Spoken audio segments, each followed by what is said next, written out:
Welcome back to WRPL, the podcast where we talk about all the things we are watching, reading, playing, and listening to. My name's Ben. And I'm Steve. How you doing, Steve? I'm doing well, Ben. How about you? Good. That's quite a lean you have to get into. Well, I'm leaning because we have a special guest with us today. So we have a special guest mentioned on the podcast multiple times as just this vague background character of our life. Our good friend, Nick. How are you doing, Nick?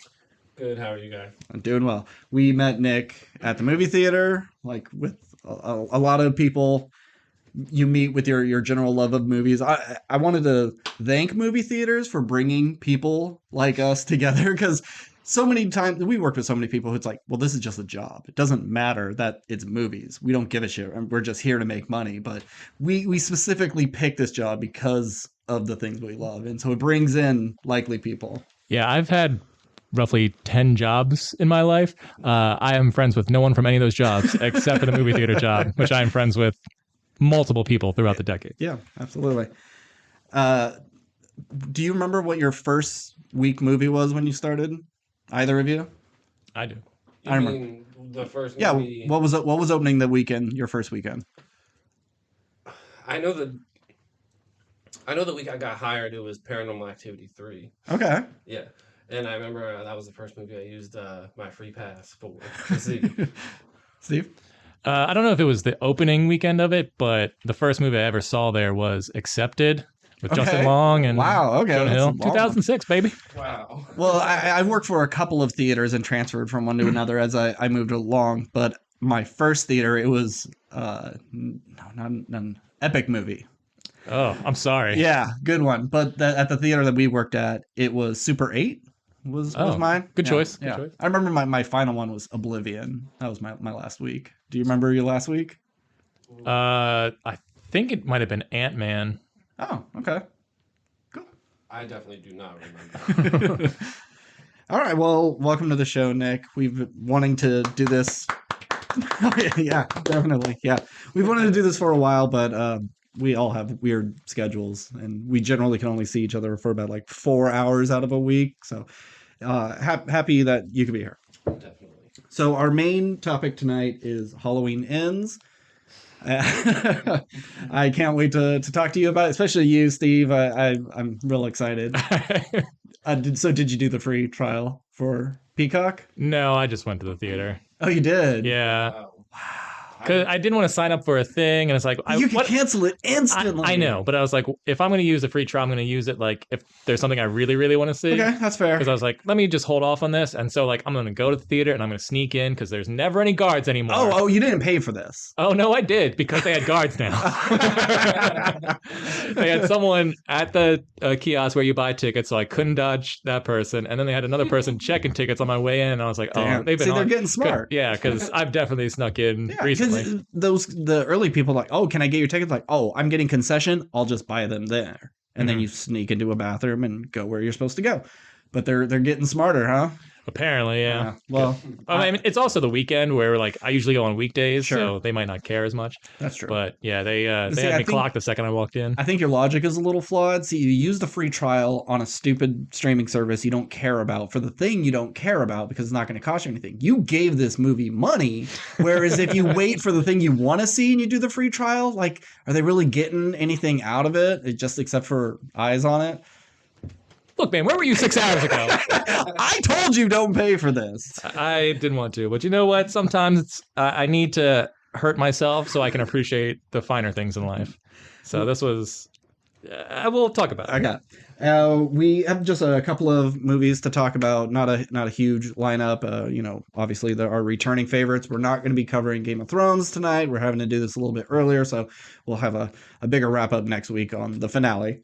But we will talk about Lord of the Rings and She-Hulk. And then at the end of all of this, we're going to do a little game. We're going to pick our top 3 of specific categories, each picked by one of the people in the room, and argue about them. Great. So I'm going to go first. I actually consumed a thing, an actual edible thing, and a lot like the stuff we did last week when we ate the one chip challenge, which I got to ask, how were you once we were done recording? So once we were done, I was fine for like an hour afterwards. Like I sat down, like after you left, I was just watching stuff. I mean, I could still feel my stomach being a little bit Slightly uncomfortable, but not like Mhm. it just felt like a small like tummy ache, I guess, Yeah. or whatever. But then as the night went on, I was like, I couldn't fall asleep because my stomach just started hurting really, really bad. Yeah. And eventually I was able to like fall asleep. And the next day I was ruined for another 12 hours. Yeah. Like I felt terrible. I had to do all the things a human body does to try and alleviate the poison.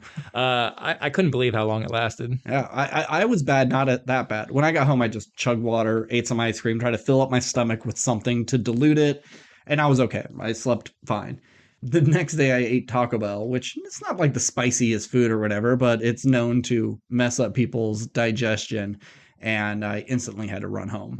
Uh, but then as the day went on, I felt fine. But halfway through, I had this like heartburn that would not go away. Like, my God, that was hours ago and it's still just like pulsating through me. But there's a new burger at Burger King called the Ghost Pepper Whopper. And for Halloween, it's their new thing. So I gave it a try. It's all right. It's not bad. Mm-hmm. It's not spicy because it's crazy that they could put the term ghost pepper on it and it's not as hot as a ghost pepper. It's ghost pepper flavor and it's, I guess, a little bit spicy. It's so misleading.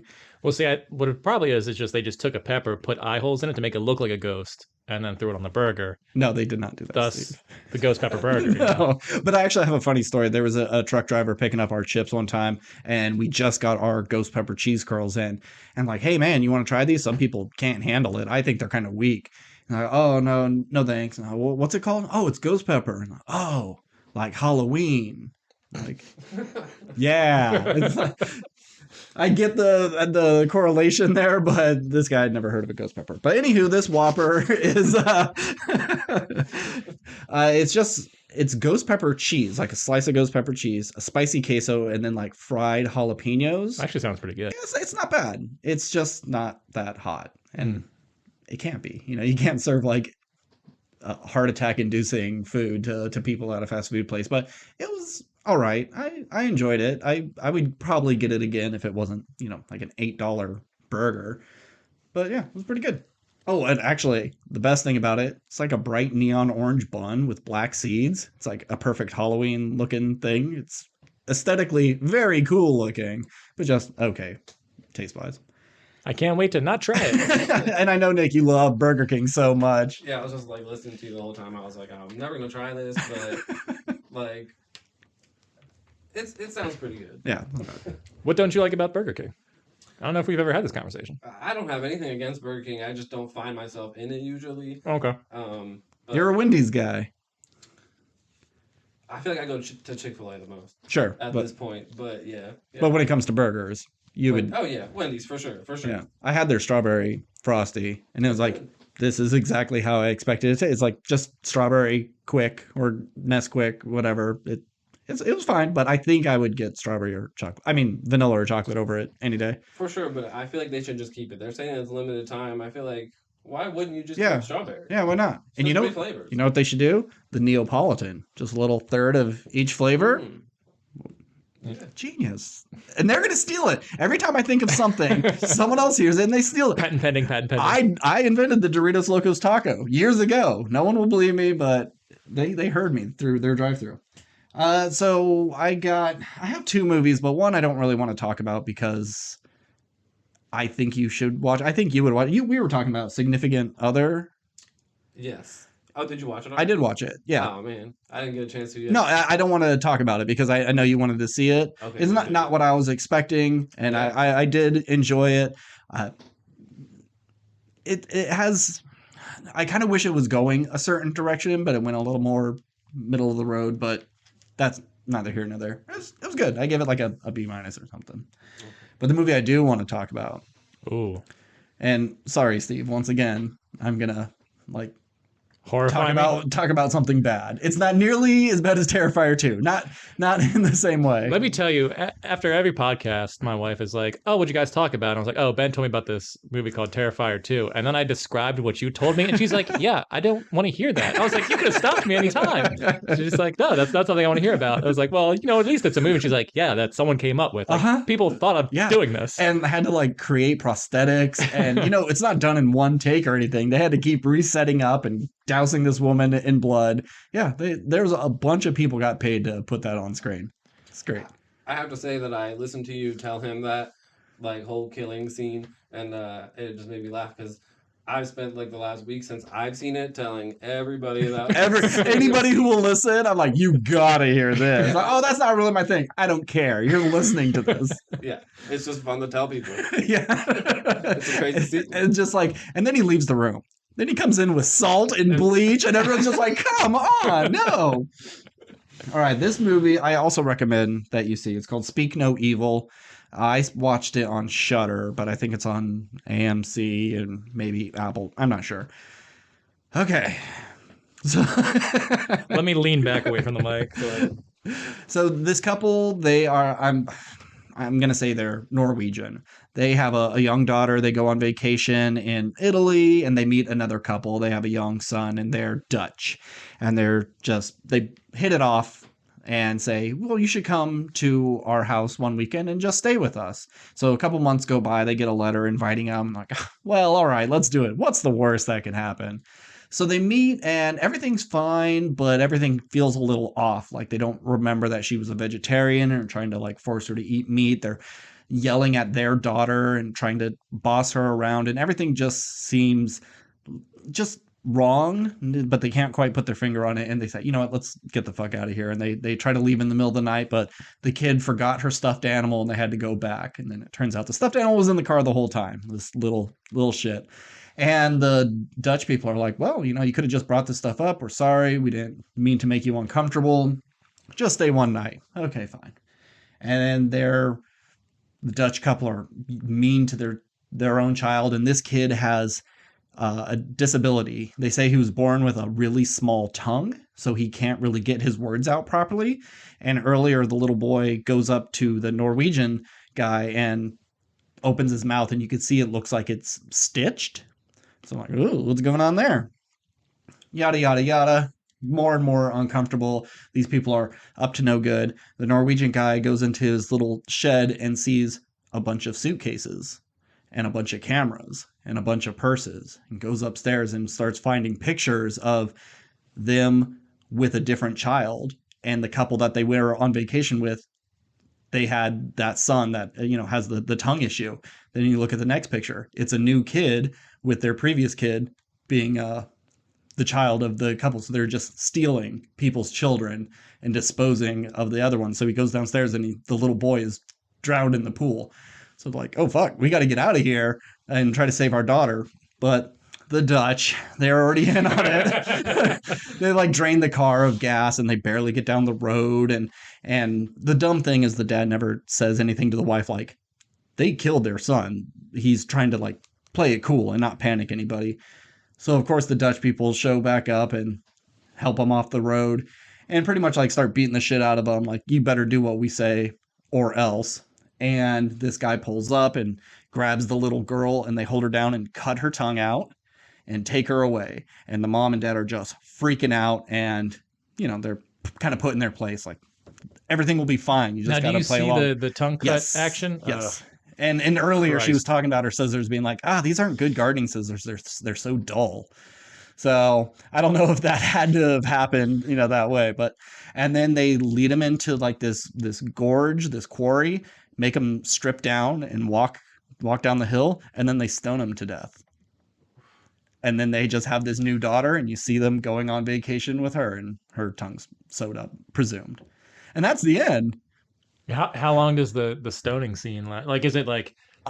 she gets hit in the back of the head and goes down, and they're looking around, and she gets hit by another one, and then he does, and they're on the ground just like having brain problems. And then it's like you're seeing their bodies are getting hit and big bruises, and then they're just dead.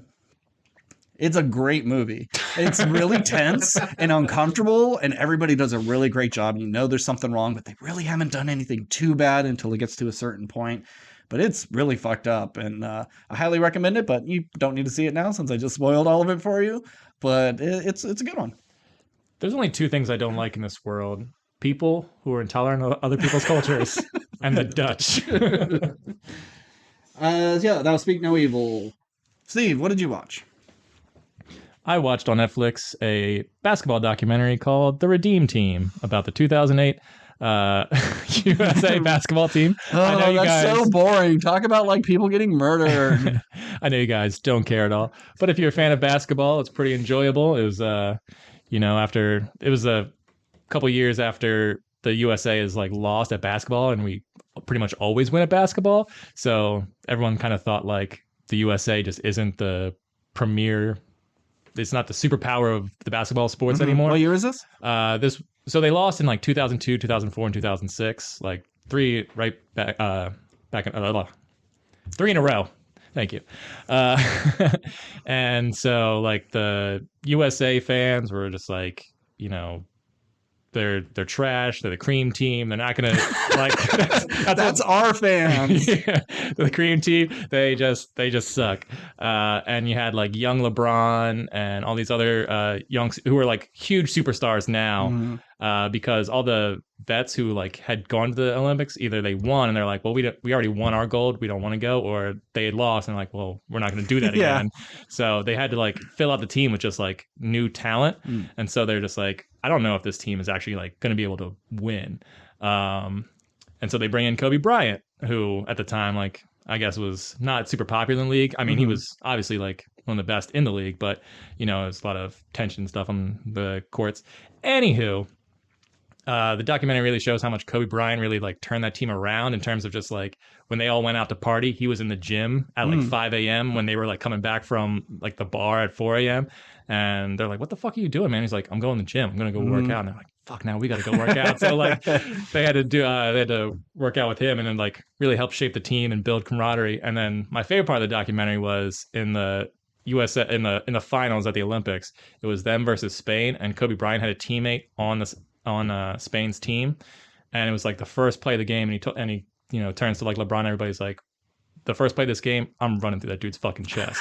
I'm just knocking him on his ass. And they're like, dude, that's like your boy. You guys are on the same team. You're not going to do that. First play, just runs across and just like shoulder checks this dude like straight to the floor and just kind of set the tone for the rest of the game. And then they go on to beat him. And I don't know, it's just like a really fun documentary. It's like to see all this filmed and like see them build their relationships and see these guys when they're like in their early 20s who are now like millionaires, just like huge superstars. It's pretty interesting. But if you don't like basketball, you're not going to care about this documentary.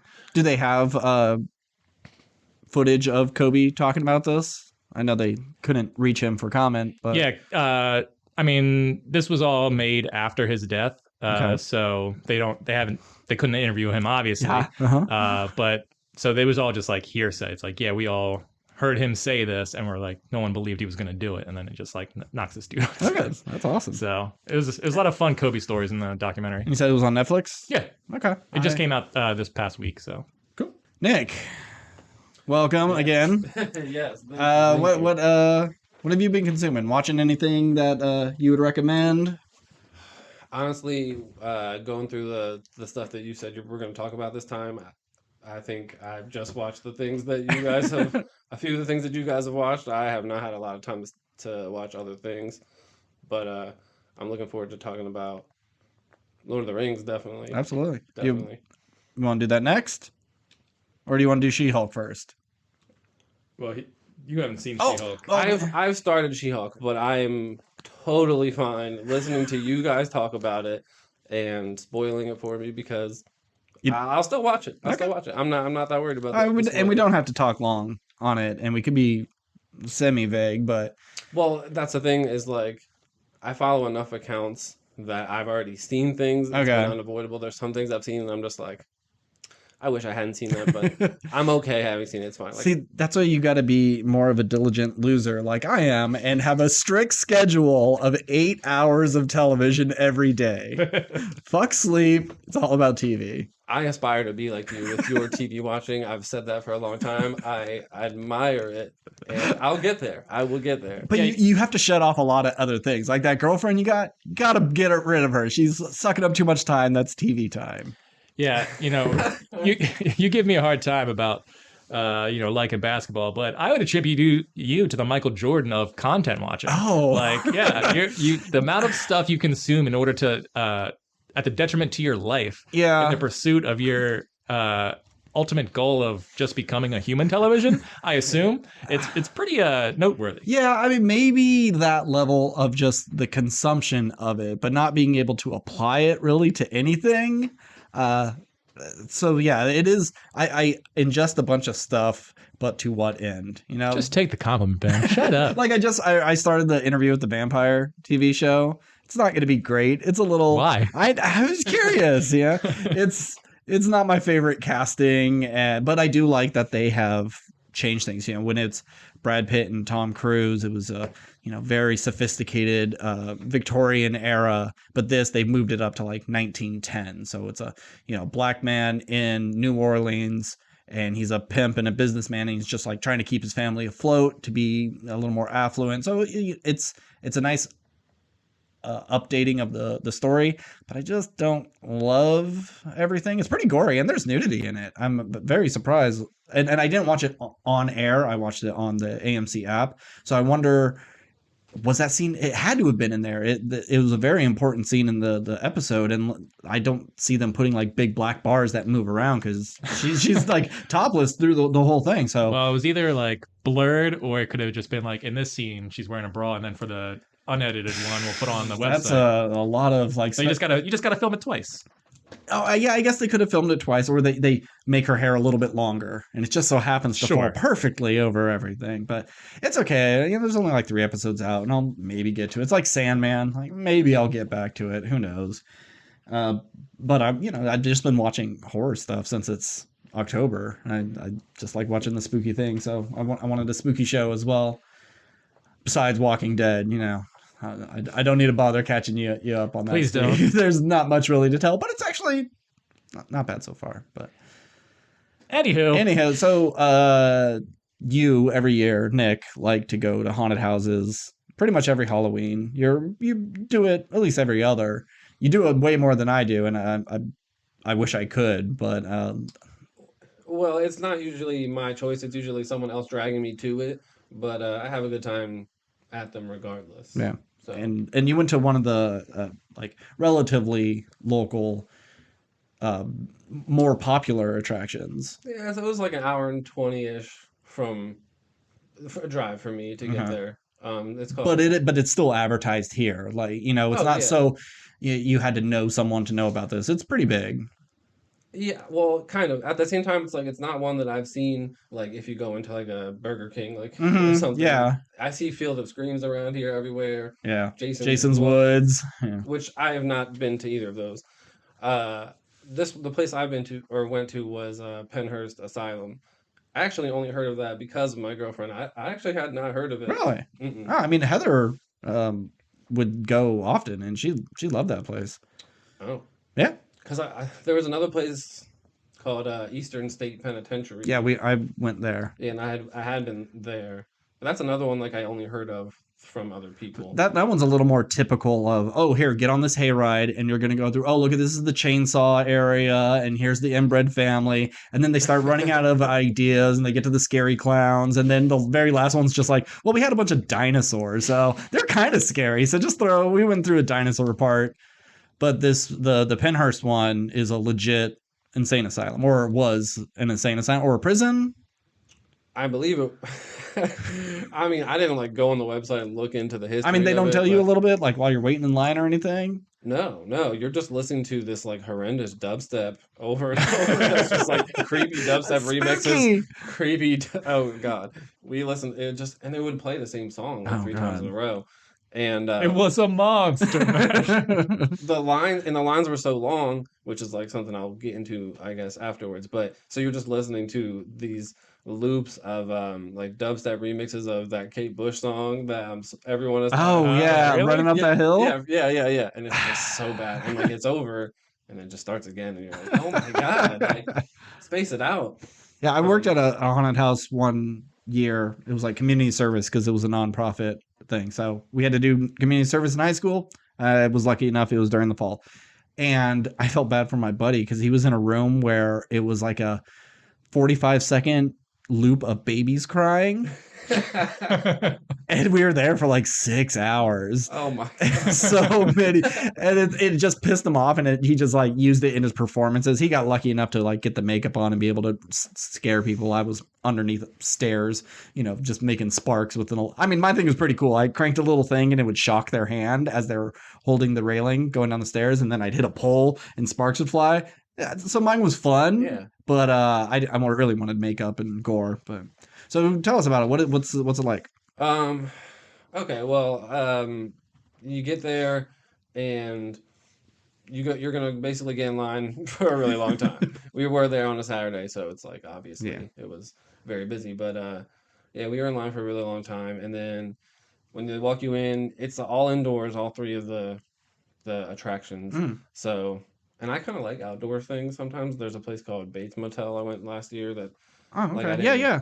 I didn't like love, but I liked some of the outdoor stuff. But anyway, the indoor stuff's cool, especially when they have like animatronics and stuff like that. But I mean, to be honest with you, the first two ones, and I kind of forget what they were called, the actual attraction like titles, Mm-hmm. but it's like you're walking through. There's creepy like nurses and stuff like that are trying to talk to you. They are allowed to touch you at this place too, Oh. which is, but they didn't do. Well, actually, I was gonna say they didn't do it a lot, but one guy like grabbed up on my ear and was like rubbing. But I'm very like militant when I walk through. Like I just keep walking through. If they get me, I'm like, "Up, you got me," and then I just keep walking. Yeah, I mean, it's all the stuff like I expected. It's just like creepy asylum workers. They're coming up in your face and they're saying like, yeah, you would be good for this experiment. And then like towards the end, there's like giant like creatures that I'm guessing were like patients that were supposed to be having been experimented on, and they are kind of cool. Like they had this one that jumps at you, has this giant hand, and like I don't know if it was motion sensor activated or something, but like you think you're walking out of the way of it, and it follows you kind of. Oh, okay. I think that was like towards the end of like the second attraction when you get out and you're like, wow, that was creepy. And oh, another line. Yeah, it's the final jump scare. It's the Bagul at the end of your Sinister movie. I mean, yeah, all in all, like it was fine. It's just kind of expensive. That'd be like my one. So I thought the Penhurst one was like it was more of, it wasn't made up, and you walk through the original building and be like, look, this is a cell, and this is where Johnny Two Thumbs got was murdered. That's exactly what I thought too, and it was very similar to other ones, like creepy creatures and makeup things jumping at you. I would say, and this was what my girlfriend said was her least favorite part. My favorite part was actually this happens twice. You walk through a room that the strobe lights are really going. Yeah. They're like really going to the point where like it's kind of blinding and you can't see anything except for like little bit of like in your peripheral like shadows of whatever's moving there. That was when I was kind of scared because I really couldn't see what was coming at me, and I was like, "Oh, this is kind of creepy," but nothing ever touched me. But was dubstep going on during the not at that strobe light? No, not during that. That seems like the most opportune time. Well, and I was gonna. That reminds me. I was Somebody gonna say. die.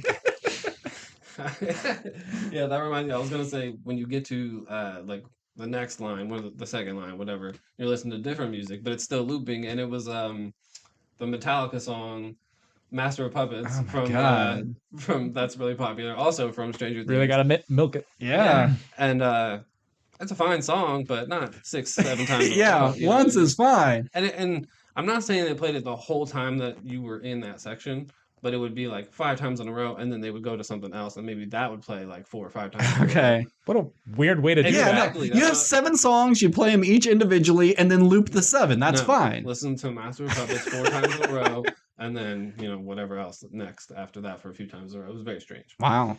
To answer your question from earlier, Ben, though, Penhurst State School and Hospital shut down in 1987 after years of chronic overcrowding and patient abuse.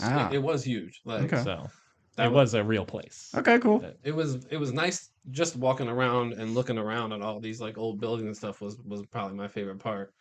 But yeah, I mean, we were in and out and like of the attractions times, like not taking the line waiting out, you can get it done in like an hour or so. They're decent length, but it's like $50 some to go. So you weigh the pros and cons. Yeah. Well, that's a shame, but Don't regret it. Had a good yeah. time. But like you said, I expected it to be. Yeah, I thought it was something totally different. It was It's the real paranormal experience. We're not some bullshit haunted house. I think you can take like overnight tours and stuff like that. And maybe that's more spooky. I don't know. But this was just like another haunted house, Yeah. indoor haunted house thing kind of. So This is a fun fact. The chief doctor at Penhurst Asylum. You want to know? Do you have a guess for his name? Oh God, is it like Dr. Acula or something like that? He is Dr. Fear. Ooh, And I looked it up. Apparently, that's his real name. And I hear that there's a study of that. Like, there are so many Dr. Bloods who are phlebotomists and Dr. Bone and their chiropractor. Like, it happens quite often. Like, that's got to be just good for marketing. Though. Oh, yeah. Like, if I had that name, it would make sense because, like, oh, I can come up with like 10 different puns to put on the front of the, or like have jokes at the ready for my patients. But yeah, according to this article, and we can cut all this, but I just want it says, Dr. Fear, blah, blah, blah. Hobby, torturing mentally retarded children. Goals, to torture and dehumanize the mentally retarded. Wow. So this is from... I wonder how he got into that. Like, did he have like a neighbor that just really rubbed him the wrong way? And he's like, this is my thing now. Yeah. So that's what I found out about Penhurst Asylum. Interesting. All right. Well, I think we should get to our main topic. Halloween ends? Ends. Okay. I was calling it Halloween dies for the week up, but yeah. Halloween ends. Probably not. Give it 6 more years. We'll get another one. Or another 2 years, we may get another one. Yeah, probably. Blum, Jason Blum has already said, like, this ain't your last Halloween, but... Which is ridiculous, because, like, they have an opportunity to continue this story, and they decide not to. So why... What are you going to do if you're making more when you've already capped your spin-off? I don't get it. But anywho, it's the final... In this trilogy from Danny McBride and others. I don't know who really has been making these movies except Danny McBride was involved. What? Yeah. Yeah, Danny McBride helped write these movies. Yeah, helped produce them, got it off the David ground. Gordon Green, who I think worked on Eastbound and Down and all that kind of stuff with him. He directed them. That is extremely random. Surprised I didn't know that. Yeah. He's a big Halloween fan, apparently. So you think he would do better with the property? Obviously, I'm not a fan of this one. I'm not a big fan of any of the Halloweens, really. There's nostalgia for H2O and Resurrection. Like, they're not good movies, but they were the ones that came out when I was in high school or just out of high school. Cheese. Yeah. Cheese, now, are you guys a fan? Because I haven't seen any of the Halloweens except for first one except for this trilogy, but I actually didn't see the second one. Oh. So I've only seen the first one with you and then the third one today. Oh. But are you guys fans of the original one?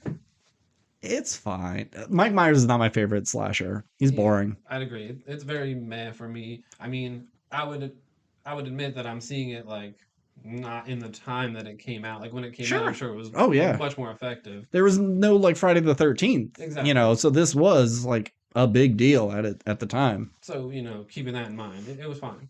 Yeah. I'm not a huge fan. Yeah. He only kills like 5 people, and he's like, if you're in that situation, yes, he's intimidating. But an on-screen presence, I don't think he is. He's no Jason. He's no Freddy Krueger. He's no Art the Clown. So this is the third. So did you like the first one? No, of course not. See, I didn't mind. I thought it was okay. I think it was better than I expected it to be because I liked the ending, and I think that ending should have been the ending to this movie, the end completely, and not do a trilogy. Because if you're going to do a comeback and like, oh, he's going after Laurie, you bring back Jamie Lee Curtis, great, and then you have this twist ending where like, oh no, she got him in the end, burned, and great. But then the sequel comes out, it's like, oh, luckily the fire department showed up at the last second, and then so you don't even know what happened at the. I mean, they allude to it at the beginning of this one. But... I mean, you've told me about the second one, and then I made sure to Wikipedia the events of the second one. So I was like, okay, I got it. Yeah. I think this movie, though, feels like part 2. and part 2 should have been part 3. This is your little in-between thing, the influence of Michael Myers on the town and how it changes people, yada, yada, yada. And then you get to the third one and go, okay, we're sick of this shit and you infecting our town. Evil days tonight. And they do the thing. This is not a part 3. Unless you are trying to spin it off and be like, this is our new Michael Myers. But then they don't even do that. They kill him off as well. So you're like poisoning the well you're drinking from. I don't get it. So in this one, it's been 4 years since the last one. Jamie Lee Curtis's daughter has been killed, which was one of my least favorite things of the last one. I didn't think she deserved to die. Most people don't deserve to die in horror movies, but I felt it was weird to kill her off. But it's been 4 years and she's like kind of cool with it. She's over it. She spent 40 years insanely panicked, booby trapping her house, ready for a thing that probably wouldn't happen because she knew he was locked up. It wasn't like he was roaming the streets. And then now 4 years after her daughter is killed and they never find Michael Myers, she's just like, whatever, I'm living with my granddaughter. Maybe I'll date this guy. Everything is cool. I don't get her character in this at all. I actually remember thinking the same thing. Because I just got out of this movie, Mhm. so yeah, I remember thinking that same thing. Like, he's not caught. Yeah. How is she okay with, like, I bought a new house, but like, Yeah. he's still out there. But you're still in that town. Go buy a house somewhere else. Like, you're Exactly. just like, Move to Tampa, Yeah, where yeah. old people go, you know? it's like everyone in the town. Like, I like that that old woman was like, that got stabbed in the neck with the fluorescent tube in the last one. She was the woman in the wheelchair, and her sister is just like, this is what you did and what you caused. Why would you ever want to stick around? And even her granddaughter was saying like, oh, all my memories are here. And like, yeah, but none of them are good. Your mom died, your dad died, your boyfriend died. Everybody like thinks you and your grandma are the cause of this. Get out of here. So you have this perfect opportunity to do this, Romeo and Juliet, let's run away together and fuck all this. But they don't know how to do it. Because this story, Michael Myers and Laurie Strode are once again like, or at least especially with Laurie, are put as secondary characters of this movie. It's all about Corey? Is that Corey, his name? yeah. Corey. Mhm. Corey and Laurie. And how he accidentally killed a child and the town hates him and he's getting corrupted, possessed, giving in to instinct or his own nature to become the new Michael Myers. And then we do a whole like alternate version of this movie, and then we wrap it up with, oh yeah, there is a real Michael Myers in this too. Yeah, okay, and then let's kill him, and now we're officially done. It was weird. It was really weird, and I don't mind them passing the torch to a new kid, but they needed to build on it because he was like this tortured kid. It's been a year since he killed that kid, or Yeah. was it long? Okay, Or, Yeah, maybe yeah. 3 years or something. Sure. Whatever. not too long. Yeah, and which I love the intro. The first 15 I minutes. agree. I will, I'll say, when the kid like fell and died and was as violent as it was, I was like, okay, like this opening's pretty solid. Yeah, you just expect a typical. And then- he's in the house and Everything afterwards, I was so fucking bored. yeah. That intro to me, I'm glad that you guys both said that because I think me and my girlfriend were both watching it, and I think we both were like, "Oh, that was a really solid intro." And then when Mhm. it goes into like the Halloween theme music, and I was just like, "Oh, this is okay. This could Yeah. be good." And like Steve said, almost the first scene after that felt like totally garbage. I don't remember exactly what happened as soon as the movie started. Wasn't it her like burning pies or something? Laurie's baking in the kitchen. It's Well, yeah, she's like writing her book, Oh, and yeah, she's yeah. like, yeah. I've left Mike Myers behind, like that kind of Mhm. thing. I'm trying to learn to like live a life without worrying about him and all this other bullshit or whatever, and just like living with my granddaughter. Yeah. It was Um, just quickly apparent that like, oh wait, no, this is probably gonna be bad. yeah. Yeah. The first thing 5 minutes in, I'm like, who is this guy? Why is he our lead? I didn't get it because I didn't know they were gonna do the serial killer's apprentice sort of story. Neither did I. And so he's like getting picked on by band nerds and which is and his so mom. weird. Well, He's 21. He said, Yeah. right? he So, was like, 21 when he killed the kid. Yeah, so so this he's- is like at least a couple years after. Yeah. So now even he's in like, high school. Yeah. So he's just getting beat up by high schoolers for some reason. Which, Yeah. like, there's big, strong high schoolers, Sure. but like you get the football team or the basketball team, yeah. but you got the marching band. That's how to do it? pathetic this dude is. I The guess. guys in the band can pick on him. But you still had to have that guy in like the Letterman. Do band members get Letterman Yeah, they jackets? get letter jackets. Okay. Yeah. You could get it for a lot of after school sports or activities, I should say. Sure. Okay. So Lori saves his ass because she recognizes someone getting picked on, whatever, and is just like, oh, this guy who we all know may have killed a kid on purpose or not, whatever. I'm going to introduce him to my granddaughter because I think he's cute. And then they instantly fall in love. They just see each other and are like, oh, wow, look at you. You're an outsider like me. That's my biggest problem with this movie is like, I can be okay with like the uninspired murders or because it's like I'm used to seeing garbage horror movies, but like if you want me to care about this character or any of the like or her character, you got to make me believe this relationship is like makes sense or that they would like act appropriately. Yeah. But I didn't care about either these two characters' relationships, and I didn't believe it that they would fall in love so quickly. Like I get like the idea of trauma.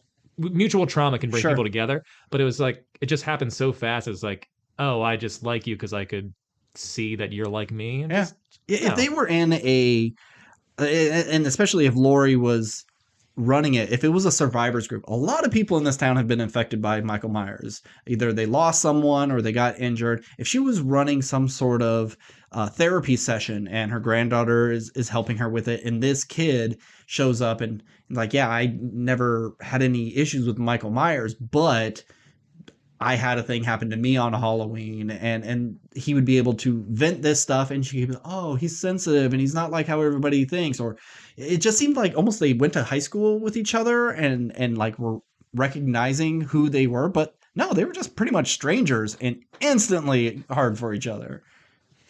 Yeah, it went to a like toxic infatuation too quickly for any believability. He kills one dude and then he's just like, well, guess this is my life now. And then he's going to her like, I fucking killed someone. And she's like, hey, you're complicated. Just and it's like, I know he is saying I killed someone tonight. Like I killed that homeless person. And she's thinking, oh, I killed that kid. So she's not picking up on what he's actually saying. But he looks like a fucking psycho. He's all dirty. Yeah. As soon as they break his glasses, and he doesn't have glasses on, and he just slicks his hair back, he just morphs into this like what you would think that he would think a cool guy would be, and it was just so bad. But guys, he's got a motorcycle now. He's not riding the bicycle anymore. And we got that scene of her like holding him around the waist as like music's playing, and they're going through that town that just doesn't understand them.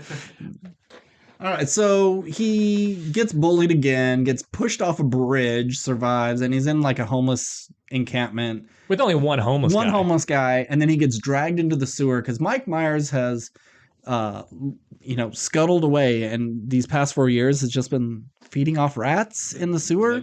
Was it maybe there was a bunch of homeless people and he's been eating them one by one? I mean, the old man says later in the movie he takes them in there from time to time and they never come out, so I guess he could be eating people.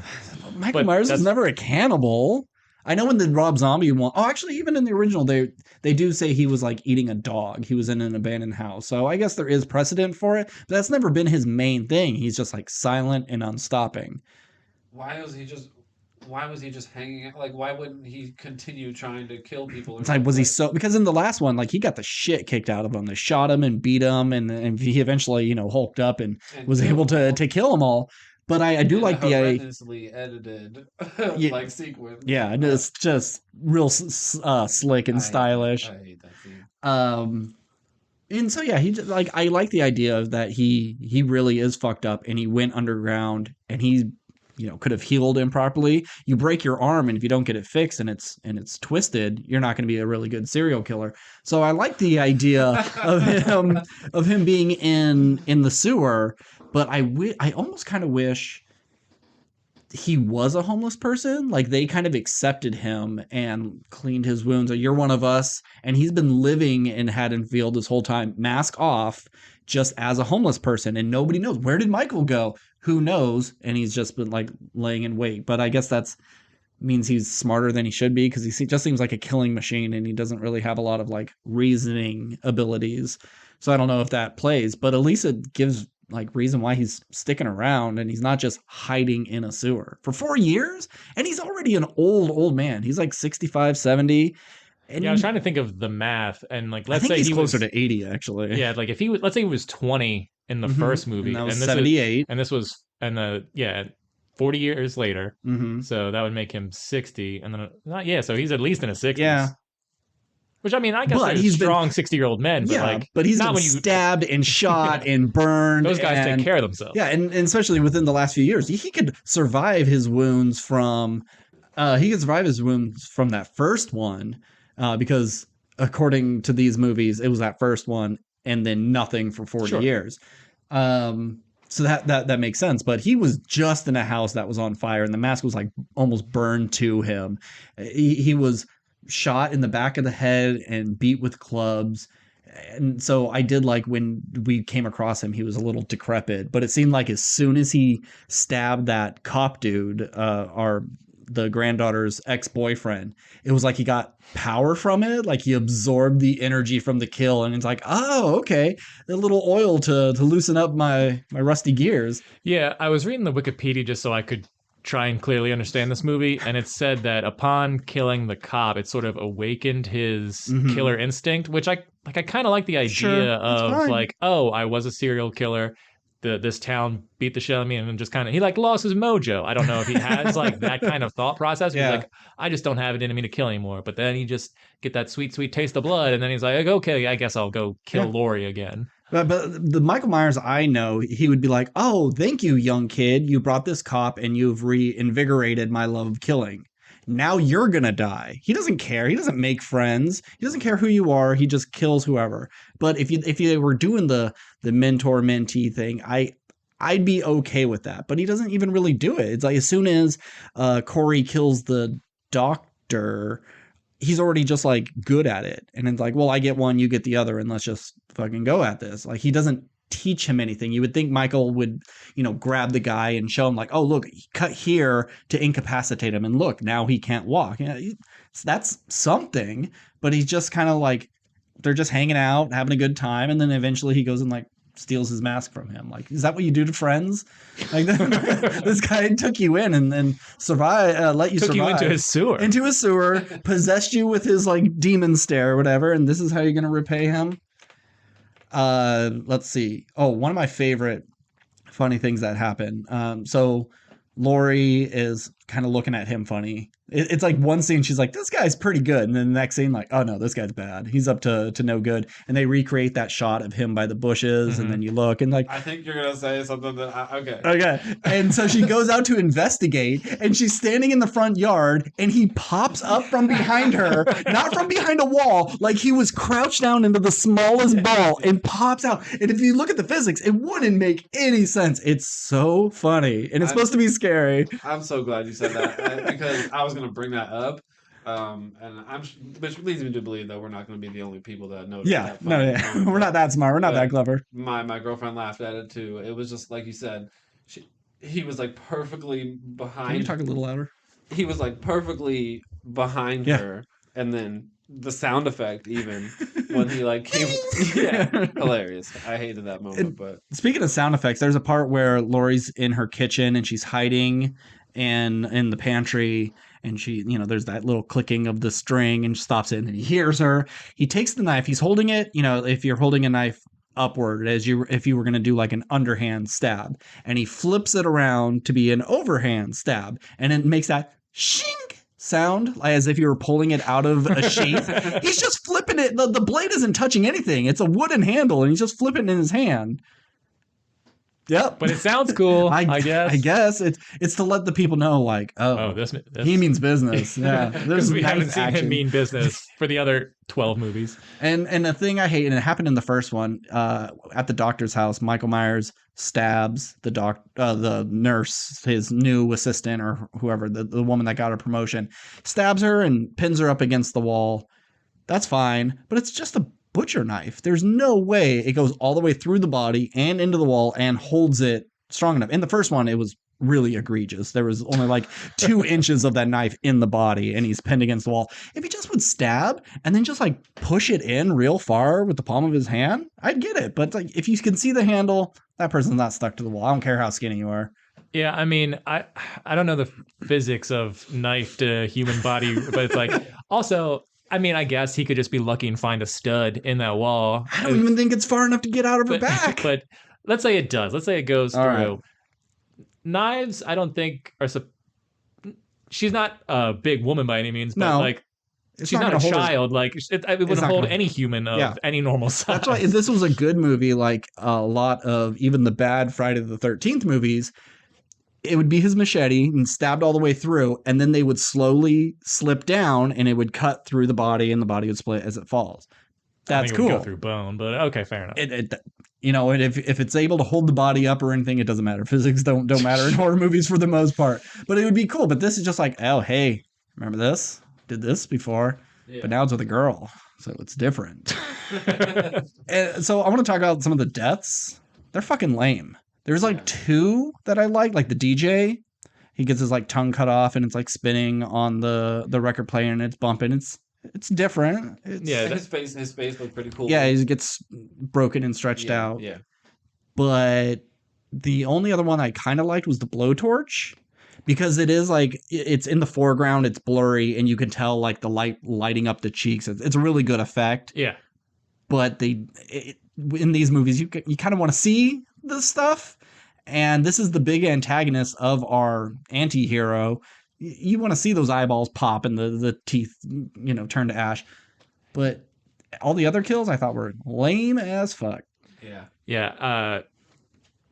I've said on this podcast multiple times, I hate mouth stuff. So whenever you describe some horror movie that they're just like mangling their teeth and their like tongues and all that stuff, I hate that. So seeing that, I'm glad that it was blurred just for my sake. Sure. Because it's not something I wanted to see, but I recognize that, this is probably the best death I've seen so far. And the DJ one was just the most cinematically pleasing. Really gruesome. Yeah, but I didn't care about any of the deaths other than and the 4, we got like a drumstick through the eye that we don't see.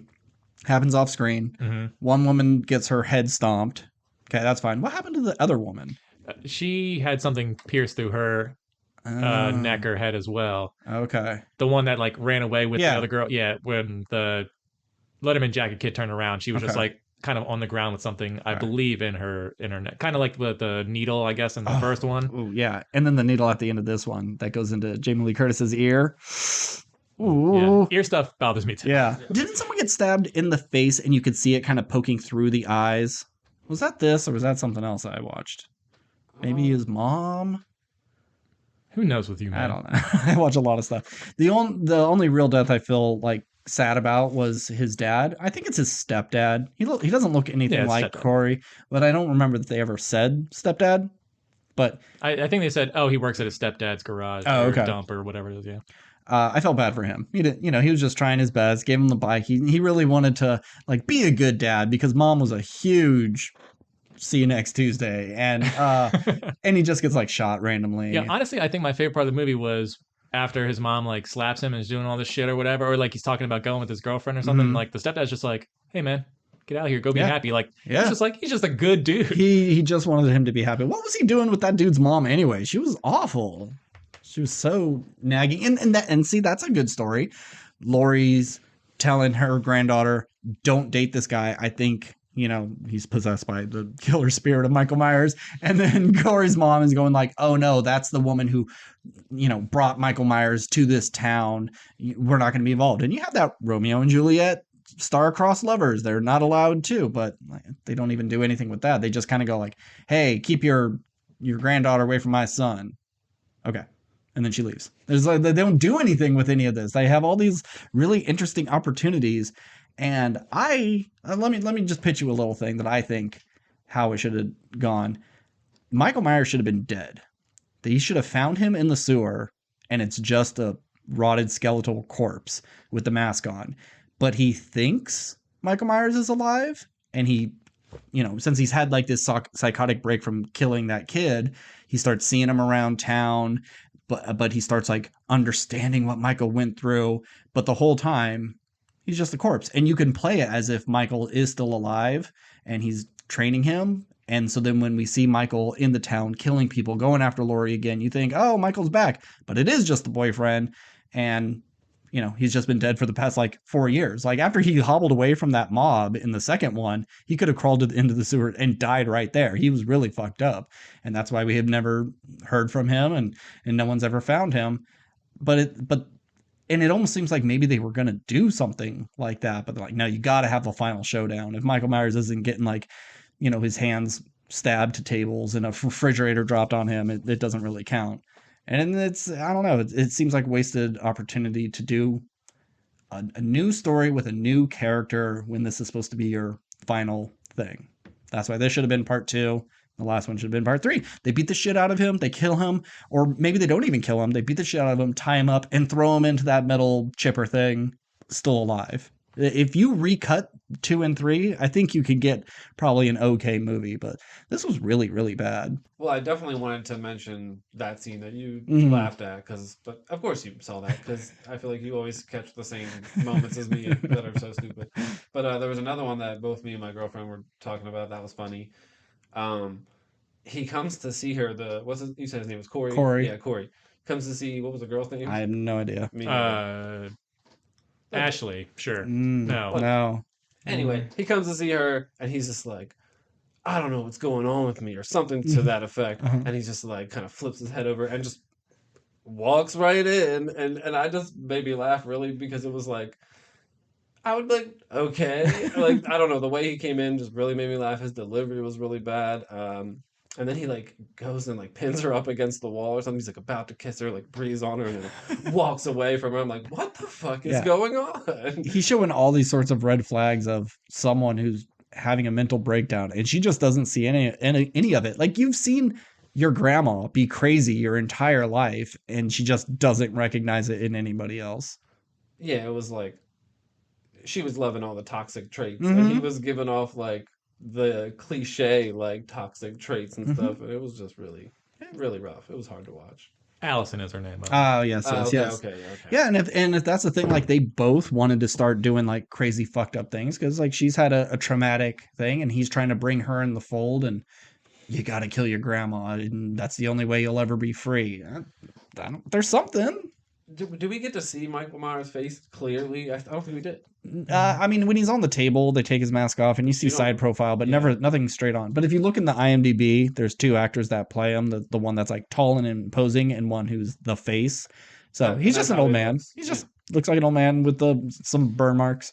Yeah, I think like we've been waiting so long to see his face or whatever. So no matter what, like, he's a dude. Yeah. So like no matter what you show, it'll be disappointing. So as long as it's like a side profile, it's like, yeah, you've seen it, but you can't be super disappointed because you're not getting a clear look. Yeah. But whatever. I have a lot of thoughts. Okay, let's go, Steve. Okay, so I think this movie had like 6 different ideas in it, and it never went anywhere. All right, first, I like the idea that this town is so haunted by Michael Myers, like people are willing to like kill themselves just because of, like, they're so terrified of this idea of a man. It's like the anti-Batman. It's like, I'm so afraid of doing crime because I'm afraid the Batman's going to get me. I'm so afraid to live here, I'm going to kill myself. Like, that's a cool idea.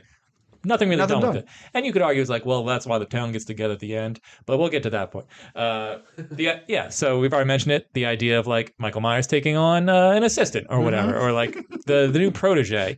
Like, that's a fun idea. But like you said, Mike Myers doesn't talk. He doesn't have any like real personality other than like a killing machine. So like this, like, oh, I recognize evil in another person. You're just like me. Like, none of that comes off. Recognized game. Yeah, like none of that like really tracks or makes much sense. So that was annoying. And then you have Corey at the end get caught by, it's like, okay, so yeah, he might be taking over Michael Myers. You could do that idea. That doesn't go anywhere because Corey dies in this. Yeah. But then the other thing is like, okay, now you have this relationship with Corey and Allison.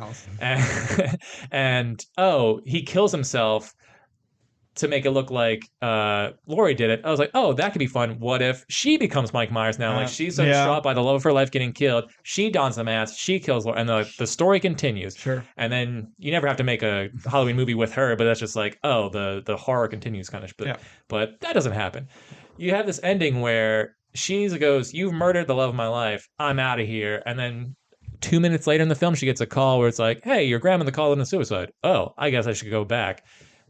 But like, I guess she doesn't want her grandma to die, but like, or did she already put together that, oh, she called that in because she knew Mike Myers was going to be there? Like, why? No idea. Also, why would the police? I mean, I know that that cop is like friends with Lori or whatever, so I guess he would have Allison's number, but like, why wouldn't you just rush to the house? Why would you call her?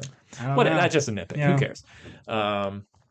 And then, so you get to the end. This isn't the other idea I thought was cool. Like, I guess they kind of, like I said, I didn't see the second one. And like the town rallies together to like defeat the monster. And then they don't. It's like, so you have the cops go like, hey, man, like there's good cops in the force going like, yeah, guys, we don't do this. This is pretty fucked up. Like, I know he's a murderer. And they're just like, nah, man, this town needs this. This town's going to heal after tonight. It's like, the guy's already dead. Like, and they just call everyone in town. Yeah. Like, I know there's a hotline. It's like, I know there was like the police thing where they just like had a guy on top of a hood, but they could have, it's Halloween night. That could have just been a prop. Anything, yeah. And just people are going like, oh, we better follow this. And there's like a fucking parade. It's a funeral procession. Yeah, there's 50 cars deep going to like the junkyard to where they're going to like mangle a person and everybody watches it. Yeah. Like, I love that. I think that's great. No, that's a great idea. But I just didn't, it just seems so like weird to me that this is like happening. Everyone's just like kind of okay, and like no one's recording. Like if this got out, and like I know the idea is like, oh, the town needs this. The town is going to be like collectively going like, great. But I don't believe that everyone in town is going to go like, we're cool with this, bro, and no one's recording, because like that footage would end up on the news. Like, can you believe this fucking town just kill the guy? Well, it's like I know he was already dead, but it's like they just watch this guy get mangled and we don't see him like in the mask or anything. They just have to assume it's Michael Myers. Nobody knows what he looks like. This could have just been that homeless guy earlier, for all they know. Yeah, like. Yeah, Lori's covered in blood, and you can go like, "Oh, well, that's Lori." It's like, I guess it has to, because who else would go after her? But like, everybody's just in on it. They're like, "Yeah, we know." Yeah, it's like all those cops who let that happen would lose their jobs if they took it I think if other people, the real world found out, like, yeah, I get it. He was a bad dude. He killed a bunch of people, but like, not cool. Like, there'd be some people out there. Like, I know this doesn't matter because it's a horror movie. It's just another thing that bothered me. But there's some cool stuff in this movie. It just doesn't go anywhere. It's like, and they didn't know where to like put all these ideas, and they even just said, threw it all in there because COVID set back the production of part 2. They said we use that opportunity to really work on this script and make it better. And it's like, no, you just probably crammed much more shit in it, but then pulled out other important parts, so you could have 6 little mini ideas, but no real overarching idea. It's a real shame. Well, I mean, I don't say it's a real shame because I don't like Halloween movies. It just why do you keep watching them? Because I'm gonna watch it no matter what. I watch bad stuff, and this is the next big thing. And I've been saying for weeks now that 2002 has been a great year for horror movies, but this. You needed one to bring you back down to reality. Yeah, it was like the year started with like Scream 5, which I don't hate, but I think it's the weakest one, and then we end the year with this. So everything in between, it was what is it? It's the compliment sandwich, but that's usually good, then bad in the middle, and then you end with good. So I don't know what the opposite of that is. But hey, looking towards next year, have you seen the trailer for Megan? Oh, good. I was just gonna say, when I got to the theater, it was on. Yeah. And I didn't get to see the whole thing, but when I saw that, I was like, oh, this looks like kind of funny and really good. Yeah. I was pleasantly surprised, and just from what I saw, I'm definitely watching that movie. I saw the trailer on this movie, and I think it looks pretty by the numbers. Yeah. In terms of like, I can see where all this is gonna go, and I would imagine that none of the kills are gonna be all that interesting. I think that The android looks creepy. I'll give it that. Very cool. And the fun little dance it does in I the love trailer. it. Yeah. That's all. Horrifying. Any sort of ad I see on TikTok or Instagram is just her dancing. And that's why I walked in on Yeah. the theater and I was like, what is this? Yeah. But yeah, I probably will only see that movie if you're like, Steve, we need something to talk about. We're going to go watch it back. And I'm like, Well, all right, fine. It is a January release, so there's not a whole lot, but I'll see it. You guys are watching that. I'll watch it. And if it's worth it, because either like, no, actually, this is some pretty good shit, or no, this is so bad, but Steve, you need to see it. If it's middle of the road nothingness, then yeah, I'm not going to make you watch it. No promises. I after that trailer was over, though, I was wondering, like, I would like to see the behind the scenes on, like, how is, like, this all prosthetics? Is it all Yeah. CGI? Like, how Yeah, it's gotta they be. made it? Like, I'd be Yeah. interested to see, like, what that How old is entails. the person? It's got to Yeah. probably be an adult, but it's got to be a little person, but they have to be relatively thin to look like a doll. Yeah, I'm sure we're going to see tons of behind the scenes stuff for that. Yeah. So Halloween ends? Halloween ends. Bad Question mark. movie. And Yeah. well, when the credits happen Yes. and there's Halloween, that Halloween ends. Halloween fades, so it just said end, Uh-huh. and then that fade. I was just waiting for the question mark. question mark. And it never came. I mean, good, because we don't really need more. All right, Nick, of all the Halloween movies, do you have a favorite? Well, I was gonna say that I have only seen the original, which we already said was meh. Yeah. It's fine for what it is. I think I've seen the sequel. Is that where they are siblings? I think. You find Yes, that out? I think that's the illusion that they are siblings in some way. I don't remember particularly loving that one either. Mhm. And then I think he blows up in a hospital at the end. that sounds right. Yeah. But that could be 4 or 5 or Yeah. 6. I'm not sure. 4, 5, and 6 are a blur to me. I don't really- Definitely haven't seen any of those. H2O Resurrection. I may have seen TV edits of them or something. So yeah, I haven't seen most. I've seen the zombie ones. Yeah. I don't like Rob Zombie movies, No. most of them, and I don't like those movies either. They are no exception. So yeah, I haven't seen most of them. Yeah. So So none.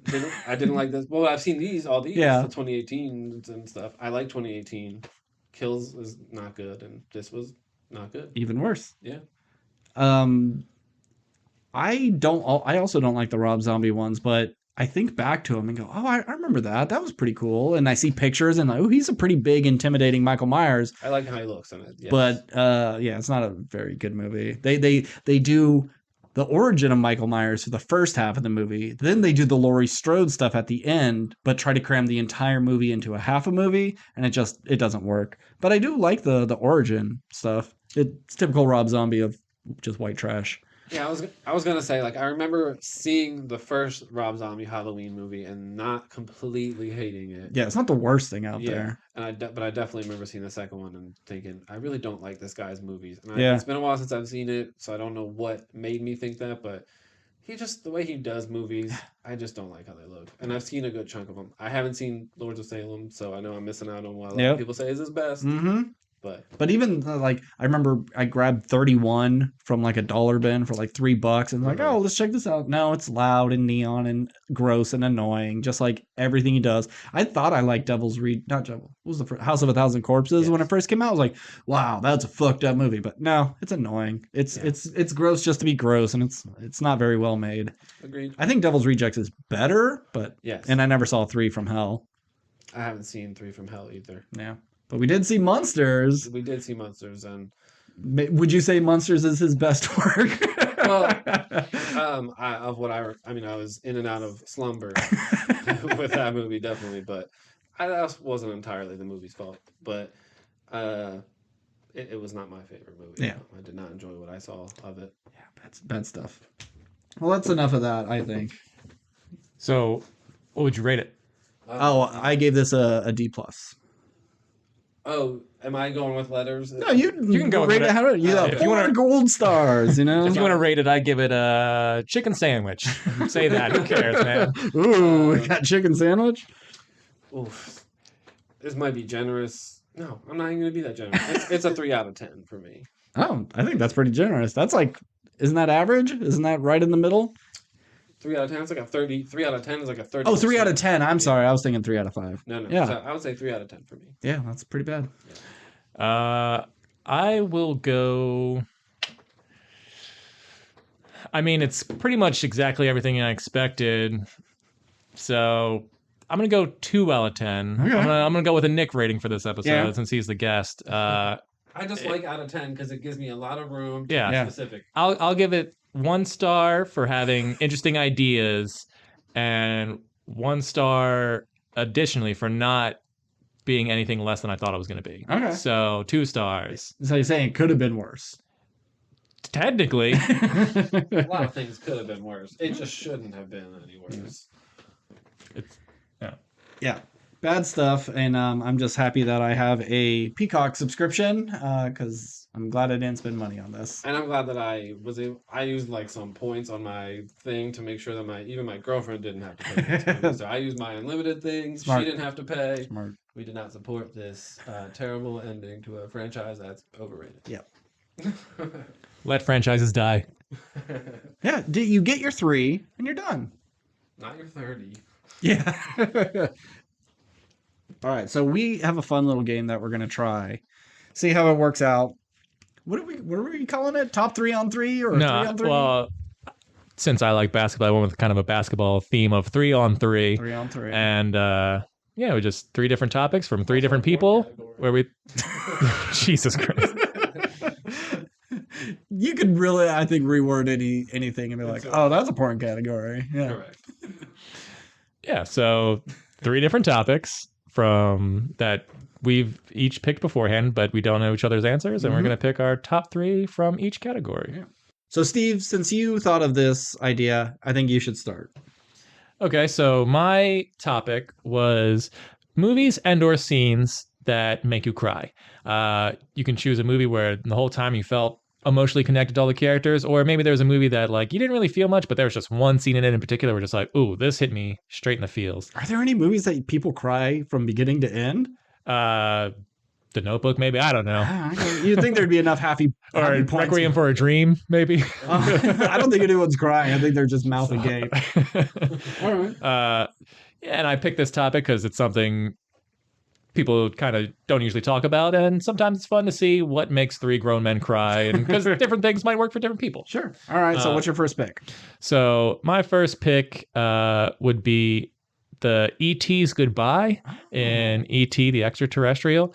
Yeah, I hadn't seen this movie in a long, long time, and years ago I went on a cruise, and so they had just had like bunch of different movies playing on repeat, like Guardians of the Galaxy, whatever's popular at the time, and for whatever reason, E.T. was one of the choices. It was just like stuff that kids could watch while their parents went and got drunk. And so I just had time to kill, and so I was laying in bed watching E.T. and just like reminding myself of how good this movie is. And then it gets to the end, and just seeing that little boy like so sad that his friend is leaving, who we've just spent the entire movie like falling in love with, and you thought he was going to die and brought back to life, and you know E.T.'s going like, come with me, and he's like, no, you stay here. And it's like, then they just like hold and embrace and they cry, and John Williams score, oh, it's just I was laying in bed on this cruise just like weeping. I was like, I haven't like felt this way. Like I've seen this movie before and I don't remember it doing this to me, but I think I saw it as a kid, so it was just, I don't know, it didn't register in the same way. And then seeing it as an adult, I was like, holy shit, this is effective. And that little boy is fucking crushing the scene, and like everyone, like all of his brothers and friends and parents in the background, they're all sad and crying, and it's just like this kid's best friend is like leaving and he's never coming back, and that's it. And just it's a beautiful, happy, it's bittersweet, it's a great scene. Agreed. I didn't even think of that. That's a good one. Yeah. His weird shriveled corpse when he's dying and the government's like working on him scared the shit out of me as a kid. It's frightening. All right, we're gonna go clockwise. Oh shit! Damn it! All right, I guess that's you. Well, wait, what number of that was yours? That was my number 3 pick. That's your okay. Yeah. That's fine. All right, so we're going clockwise. So you're next. I don't have backup, so hopefully no one. I know. I don't have backups. For I have this backups either. for the other ones, Yes. not this one. I don't think mine will come up with your guys's. I think one I have might. Okay, possibly. Okay. So my number 3, you guys are gonna be like, oh, shut up. But this is true. And I have cried in this scene multiple times. But this is like the intro scene of 2009 Star Trek. I thought you were gonna say 2009 Up. No. But Up wasn't 2000. No. Oh wait. Hear me out before, because I know I see your face. Like, shut up. That scene is good. Like when Kirk's dad takes the ship and sacrifices himself, and As his wife Kirk's being born. as Kirk's being born. It's just really sad. Really good Michael Giagancho score in that scene too. It's just, I always tell people that's one of my favorite intros to a movie in general, because you go through like just this range of emotions. It starts with like good action, good drama, really good sad hard-hitting moments, and then moments later you're like laughing with like in a bar scene with Chris Pine and Listening to Sabotage. that song. Oh god. Anyway, I think that's the third one, isn't it? That's not the first No, one. it's in the first It one. is He's the as first a one? little kid and he drives the car off the cliff and he jumps. Okay, then he uses it again in the third one as like a weapon. It's terrible. Gotcha. Okay. Anyway, I know you're rolling your eyes at that, but like that scene to me really gets me, and I really like that scene, and I've definitely teared up and or cried many times. Yeah, and Chris Hemsworth before he was Chris Hemsworth. Yeah. Exactly. And you hear that like they're thinking of trying to like bring him back like 2 dimensions and father and son, and No, it's done. pass. It's done. We Who don't need cares? any more Star Trek movies. We did. I mean, I'd take another one, but you've got to do something crazy and not just more time travel. We've done it. Because I think it ended just fine, and Chekhov's dead. I don't think we need any more, but that's an interesting pick. Yeah, I know. That's why I say I don't know if any of mine will be on yours, but the ET is a great pick. Yeah. Kind of forgot about that. That movie definitely makes me sad. So, but yeah, that's my pick for number 3. All right, my number 3 is the only one I think could possibly be on one of yours. It's I Am Legend, when Will Smith has to choke out his dog.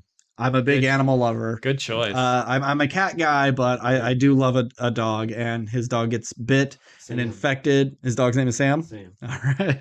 And what's Will Smith's name?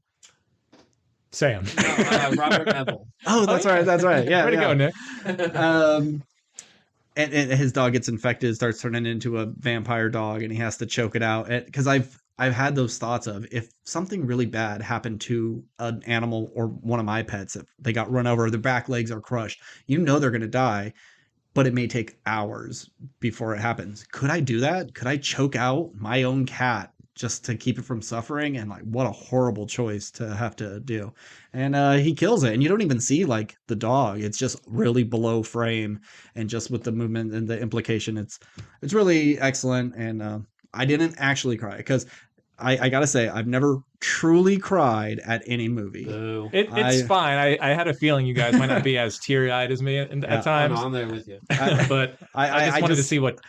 It doesn't. I was talking to my roommate, and I guess I just don't like express myself in the same way. She cries at everything. Mhm. Anything can set her off. For me, I'm able to separate myself. I get caught up in the moment. Like my 1 and 2, I got very, very close, but there's a reason. So we'll get to it. So Steve.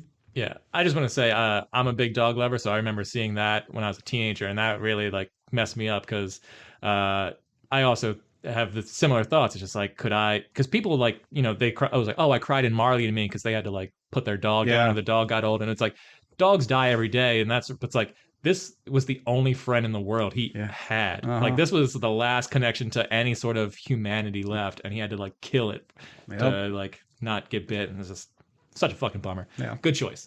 Yeah, and I just want to say also I agree that that's a great choice, because I always dread when that scene is coming up in that movie, because it's just really hard to watch. And you've the movie... already watched him like in a really intense scene, like rescue her when she goes off into the buildings in the dark and stuff, and it's just really sad. And it's a turning point in the movie where it's not nearly as good after that dog dies, because then the other people show up, and it's just not as interesting. But anyhow, good pick. Steve, what's your number 2?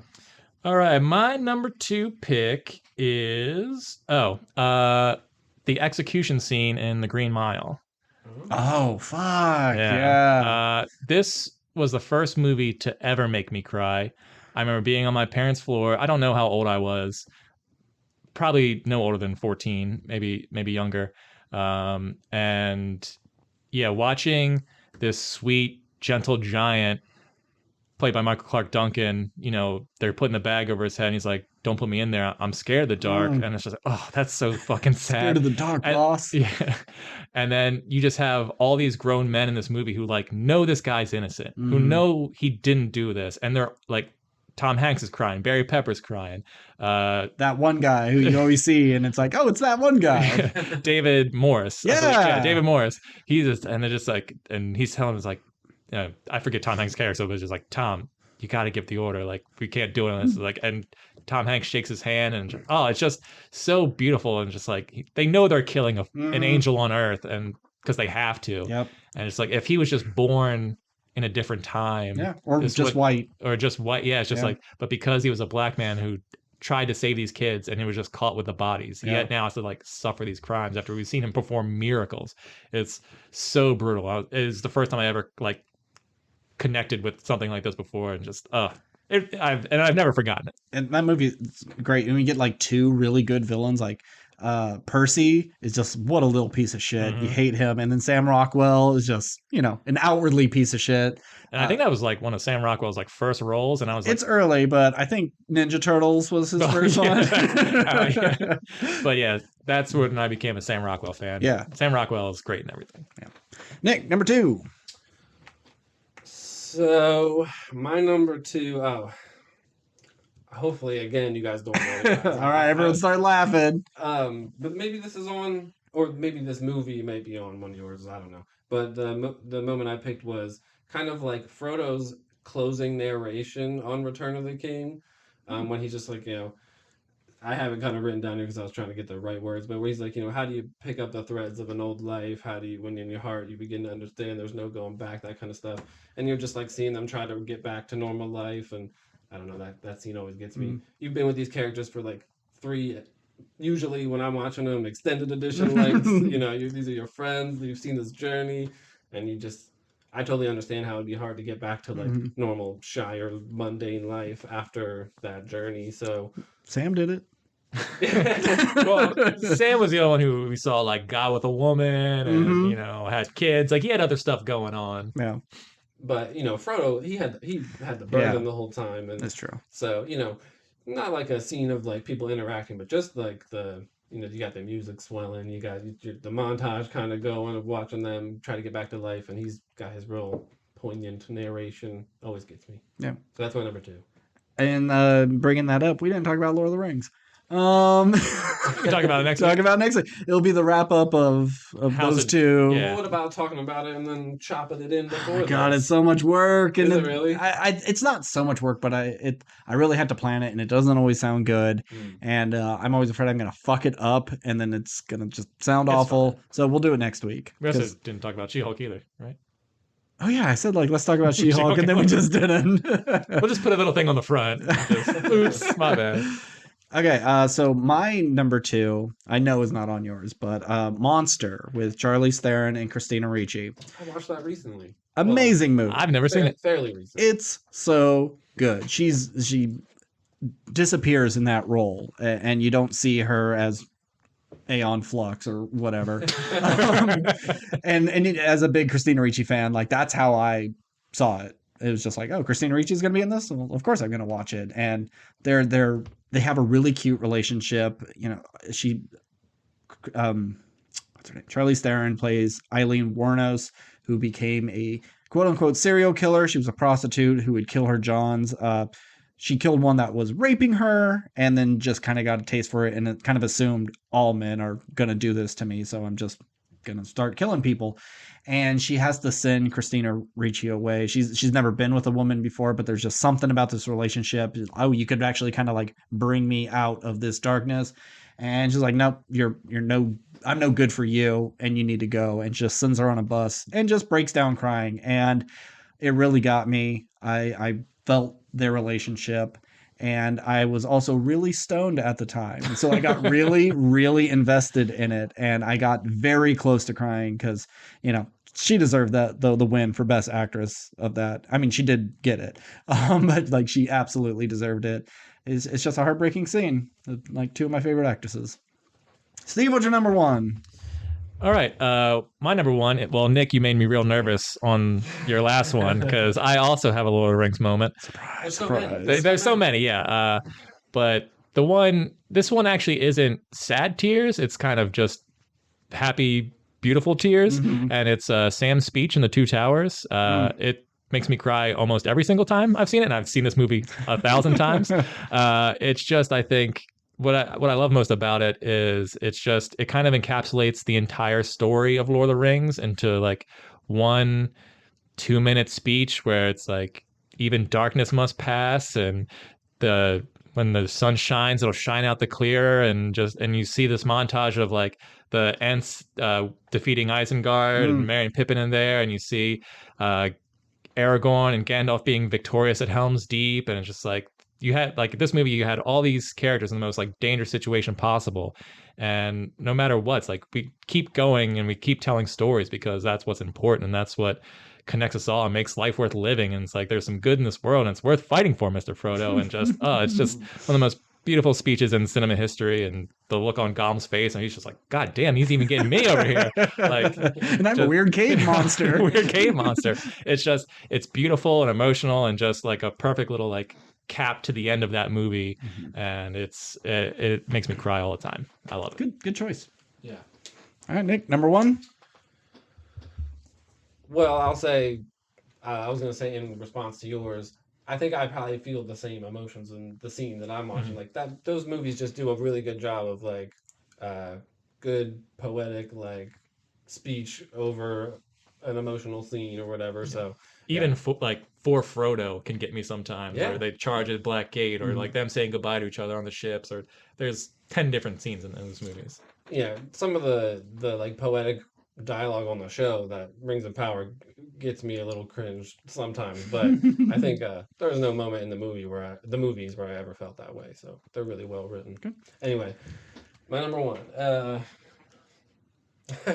Okay, so this is one that has actually made me cry pretty much every time that I've seen it. I've cried when I've seen this scene, and I've seen this movie probably like 5 times, and that's like towards the end of Interstellar. I'm sorry, but I know it's not just me because I've talked to other people about this. Yeah. Like, oh yeah, that scene got me. So shut up. No, I get it. Is it when she's on her deathbed? Yeah, and she has that moment where like he's like, "How did you know like I would come back?" And she's just like, "Cause my dad promised me," and it's just really sad because it's just like she's like dying. He's the same age, and like for him, he hasn't been gone that long, and he comes back, and he missed everything. It can almost be interchanged with the scene when he's like comes back from being down on the planet and he's watching all the messages that he gets from his son and his daughter and stuff. I mean, that scene gets me every time too. So it's either of those two, but I went with this one more because it's just like towards the end, the movie's wrapping up. It's just very like, I don't know. I love that movie. I know you don't love that movie that much. But I think it's a very good movie. I think it's just one of Nolan's weaker ones. it's understandable. I will say what I like most about that scene is that you spend the whole movie waiting to see these two reunite, and then it's just like a quick little thing of just like, no, go on and do, like, I've lived my life. Yeah. Like, it's good to see you. I can die now. I get that, but it's just so weird. It's like, oh, I finally made it. It's like, oh, thanks for showing up in the last fucking minute. Yeah, now go get your girlfriend, Dad. It's fine. Just let me die. I like that movie more than Ben does, but maybe not, but not as much as you. So I'm right in the middle. Yeah, that's fine. The thing that bugs me just so much is just what's more powerful than gravity? Like love. Like, shut the fuck up. Love is more powerful than gravity. Eat shit, Anne what's her name? Anne Hathaway. Anne Hathaway's dead. Yeah, she is. No one loved her, and so gravity crushed her. Cut that. Nah. All right, well, my number one, I know isn't going to be on it. It's Rules of Attraction. It's a Bret Easton Ellis movie. Same guy who wrote American Psycho. Okay. This is one of his other adaptations. It has Shannon Sossamon and Kip Pardue and what's his name? Dawson. Oh, James Van Der Beek. Yeah, and they're in college, and it's just like their lives, and it's a year recap of what they went through.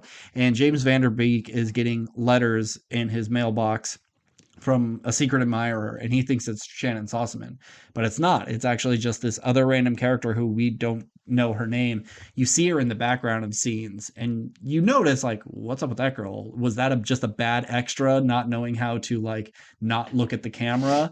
And she's just there, and you just notice her a couple of times, and she's been sending him messages professing her love, but he has no idea who she is and thinks it's someone else. And so when he goes and has sex with someone, I think it's Jessica Biel, she sees it and then like, oh, I see, I will never have you. And she goes into her bathtub and she slits her wrists and kills herself. And it's so sad. And the music is, I think it's a Mariah Carey song, or at least a Mariah Carey cover. It's it lingers on her, and you can like the music starts to warp when so much blood is fading out of her, and you can see she's getting weaker and weaker, and the camera is tilting and she's just slowly dying. This was also one I was very high when I was watching, but I related. It was like, oh girl, don't do this. You'll find love. Someone out there will. I'll love you. Please don't do this. Why James Van Der Beek? And it just really affected me. And it's a really, really sad scene. What was your first choice again? I Am Legend. I'm okay. That was my number 3. Dead dog, serial killer, suicide. Got it. That's mine. All right. No messages of hope and blah. All right. So then so Nick, since you're next in line, Yeah. let's do yours. Oh, okay. So you told me to pick something that was broad. I'm hoping that this isn't too broad because It's a little more narrow than like best food fights in a movie, you know. I don't know. I struggled, but okay. I struggled with my own pick.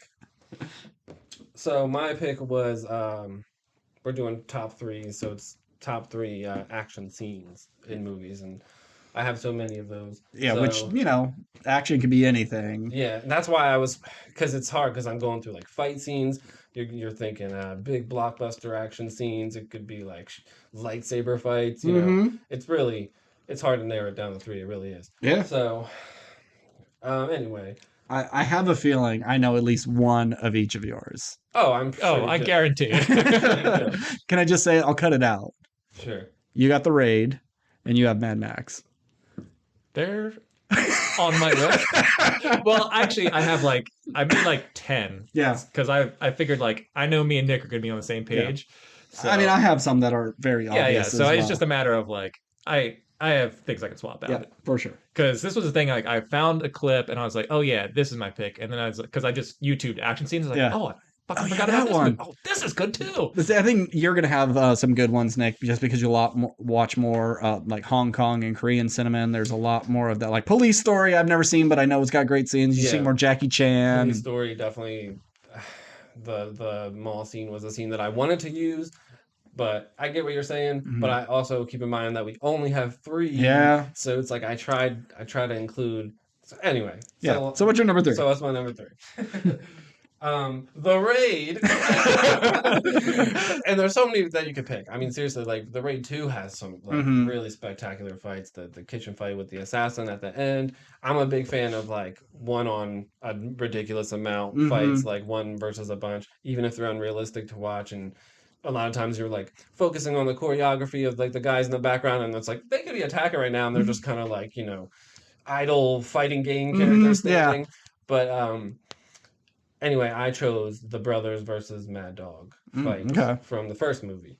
It's just I like the claustrophobia kind of feel to it. It's real dirty. It really goes on for a long time. It has a really satisfying conclusion.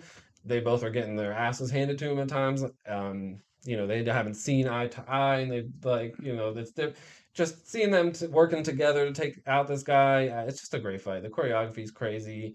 That fiberglass light bulb to the throat, just Awesome. it's just gushing blood. It's just a really good fight, and as I said, it's hard to pick one fight out of any. Yeah, of because the the whole movies. movie is a fight, you know. I mean, there's just so many good ones, like the fight hallway. in the hallway. I was just gonna say, the Raid 2 has some really good fights, and so it's hard to pick. That's what I came down to. But you could talk me into any of the fights from those movies, really. So Yeah, the only reason I didn't pick any of those that fight is just like, I'm not a big fan of like the boss fights in the Raid films. Like they're a lot of fun and they're pretty cool. But my problem is just like sometimes like that fight in particular goes on way too long. Like especially Rama is the main character, who's just been like fighting like 100 dudes. Like no one ever gets tired in these fights. No. They're just like best. They're just like okay, and then just like, jump back in the fight. It's like this dude's been kicked in the face like 6 times. Like people don't get up after all this. Yeah, I've watched plenty of fight videos where it just takes one hit and you're down. Yeah. Like I understand that that isn't dynamic and fun to watch, but like at a certain point, I'm just like, all right, this fight's been going on for like 6 minutes, and they're still fighting. Like someone needs to die. Yeah.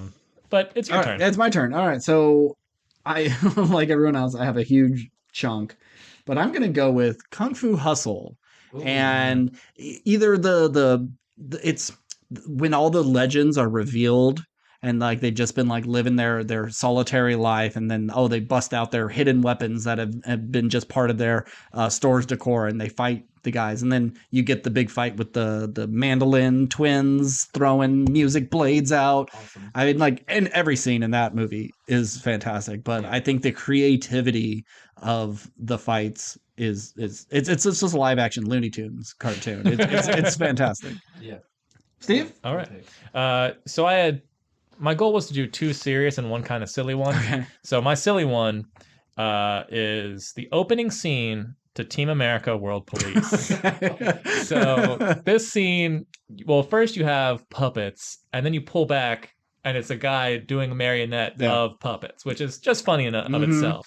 And you just see this beautiful sweeping landscape of puppet Paris, and it's just like a really impressive opening shot.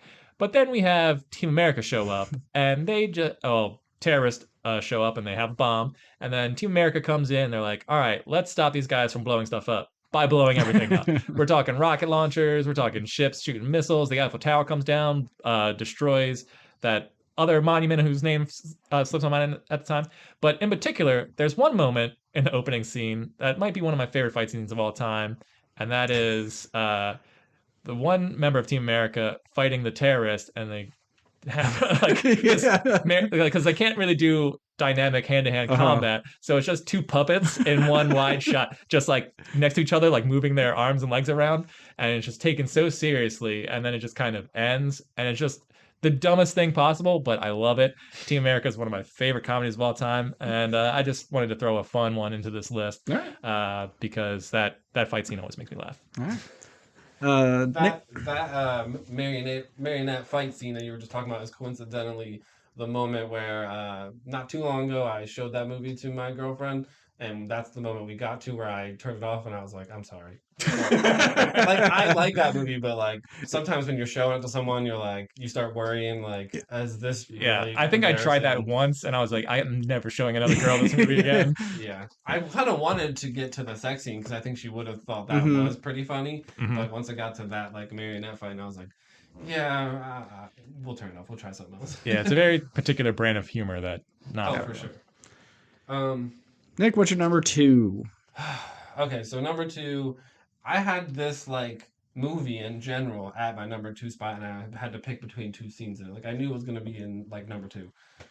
So Hard Boiled is one of my favorite action movies for sure. This is one that I think came out in '94, so it's like I didn't see it obviously until probably a few years ago.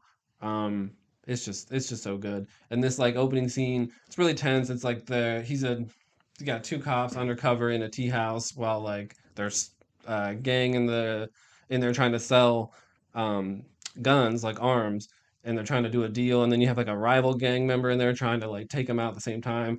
So when like the shooting starts, it's like really chaotic. There's John Woo directed it, not afraid to show collateral damage. There's like squibs going off everywhere. Back in the day when squibs were like all the rage. It looks awesome. There's just debris flying everywhere. They never running out of ammo, which normally is a real nitpick thing for me. But for some reason, this movie is one of the few where I'm able to just like suspend the disbelief of like they're not really reloading. Yeah. I just enjoy the carnage.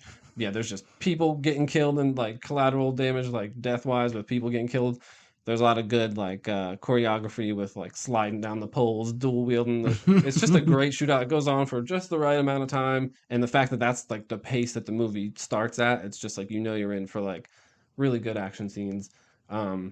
Most people would probably say the hospital shootout from this movie, and that could have been the one I would pick. But that one has a lot of like a single take kind of following them through the hospital. It's a great scene, and I would almost put that as it. But I like this just because it's more memorable. Because the first time I saw it, I was like, "This is how the movie started." It's like, "Whoa, that scene was awesome." This is like a genre of movies that I wish I knew about sooner. And that's like when I first saw that, I was like, oh man, like early Hong Kong action movies, like they go crazy. Yeah. It's a but shame a lot of those directors like you take your John Woos and then they come to America and they make things like your Face Off and your Mission Impossible 2s and they're like fine, yeah, but they're just not the same. yeah, he did not have the same success with his movies over here. I mean, a lot of them I don't like Wind Talkers. Have you seen Wind Talkers before? It's bad. I've seen it. Yeah, I would say it's bad, but yeah. Yeah, his American forays are not my favorite. Although I do have a really good time with Face Off. Oh yeah, I Face love Off's that fun. movie. Yeah. And Broken Arrow, I know you. Oh, I love I Broken know. Arrow. So like he starts off, he has a few okay Yeah. movies, but they don't touch the like some people would say. The Killer is another one of his movies from his Hong Kong stuff that most people would say is like one of his best. I like that movie a lot too. But Hard Boiled is just in your face action. If you haven't seen it and you're a fan of action movies, you gotta see Hard Boiled. It's awesome. All right, my number 2 is the elevator fight in Captain America: Winter Soldier. I thought about this one too. Yeah. It's small. It's not even very long. It's minute tops, but just to be able to go, let's have a fight scene in an elevator with 10 guys. And how do you make that work? And they use little fun things like little stun guns and magnet cuffs. And it's just small, contained, simple. And it's the best scene of that movie, except for maybe the knife fight. I mean, the knife flip. That's one great shot. But the elevator scene is a great scene in a great movie and one of my favorite Marvel Cinematic movies. So it's just one of the best. Yeah, I agreed. It's also my favorite Marvel Cinematic movie, and that's the first time where I was just like, oh man, like I like the first Captain America more than most people, I think. But after the second one, I was like, holy shit, like Captain America fucking rocks the shit in this one. That's what made him my favorite. And it's like Iron Man's so cool, he's rich and he's funny, and Captain America is just like a goody two shoes. But no, Captain America's awesome. And he fucks And now, he fucks too. now. Yeah. Yeah, Winter Soldier's awesome. That scene's awesome. The fight you were talking about with the knife flip is awesome. Yeah, I'd say like the final fight of in the helicarrier as it's crashing is probably like the least interesting one because sure. they're like, well, we need to have them fight, but we need it to be spectacle as well. And I don't know if you necessarily had. If they were just fighting on top of a building and you're seeing the helicarrier fall behind, that could have been, good enough. But like, no, bigger. But it's still good. I like the elevator fight as your pick because it has a really kind of memorable start to it. It's just kind of like, does anyone want to get out? Yeah, good line, and it's like I know you guys are about to fight or take me. And is it the first time that we see him like step on the shield and like catch it as it's flipping up? Could be so cool. Yeah. Chris Evans, he's so cool. I'm glad he made it onto the list somewhere. All right, Steve, what's your number 2? Well, I guess we can do some honorable mentions since it's the last one. Afterwards. Oh, okay. Because, you may mention an honorable mention, and that may be my number 1. I doubt it. Plus, we already skipped honorable mentions for the sad stuff. Yeah, we didn't have enough, though. I do. I have some. Yeah? I do have some. Littlefoot's mom dying in The Land Before Time. Oof. Yeah, that's a good one. Artax and... I have that. In Never Ending Story. Okay, I'll just say it real quick, because we're not going to talk about that. I had that... the Bing Bong. Oh, Bing Bong. Oh, Bing Bong's scene. good. Yeah, because that's like that hits you around the age that I am. I feel like it's like you're thinking of like your childhood and the things that you kind of forgot about that you used to like. It's just sad. Yeah. And then randomly I have the Shutter Island scene where he finds his kids. It's very sad. Brutal. It's brutal. It's a brutal cry. I only saw the movie the one time. Oh, it's great. Yeah. Oh, I love Shutter Island. I mean, I saw it and it was just like, yep, I know exactly how this movie was going to go. And then I never went back to it. I didn't. Anyhow. All right, Steve, what's your number 2 action? My number 2 is a Korean film. The Man from Nowhere. So this movie, essentially, a guy is they've taken a little girl and he's on a mission to get her back. That's the very shorthand version of it. And so it gets to the end of the film and he's by himself. He's taken out like a bunch of dudes throughout the movie, and it's just him versus like 10 guys in the span of like this 4-minute action sequence. There's gunfighting, there's knife fighting, there's hand-to-hand combat.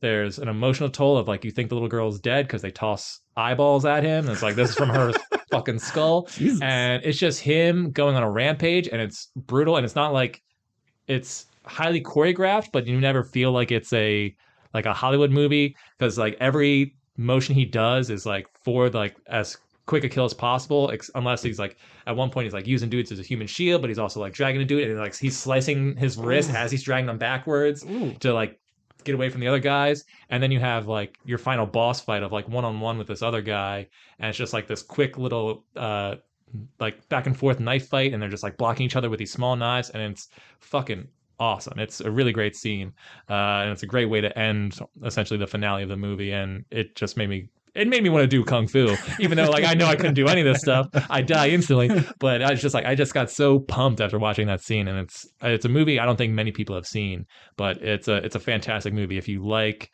Korean cinema, if you like action movies. It's a very underrated one. Cool. All right, Nick, what's number one? Well, I like to respond to. I guess. Okay. I was going to say I am a person that's seen that movie. That's a great movie. I think in The Man from Nowhere, that scene you were just talking about, it's funny that you mentioned that scene because we were just talking about Winter Soldier, and I feel like a lot of people, especially in America, will mention the knife fight from that movie. And I think I've seen a lot of people online respond with, well, have you ever seen The Man from Nowhere and the knife fight at the end of that movie? It's a great fight, like you said. Every like the choreography is in a way like every strike is with intent, and there's not a lot of wasted movements, and I think that's why a lot of people like that scene. It's brutal. And what's it called again? The Man from Nowhere. Oh, okay. Yeah, I don't think I've even heard of it. it's good. It's awesome. Go. Won Bin, I think, is the guy's name that's in it. He's like very big in Korea. It's a good movie. All right. Way better than the person before him has been.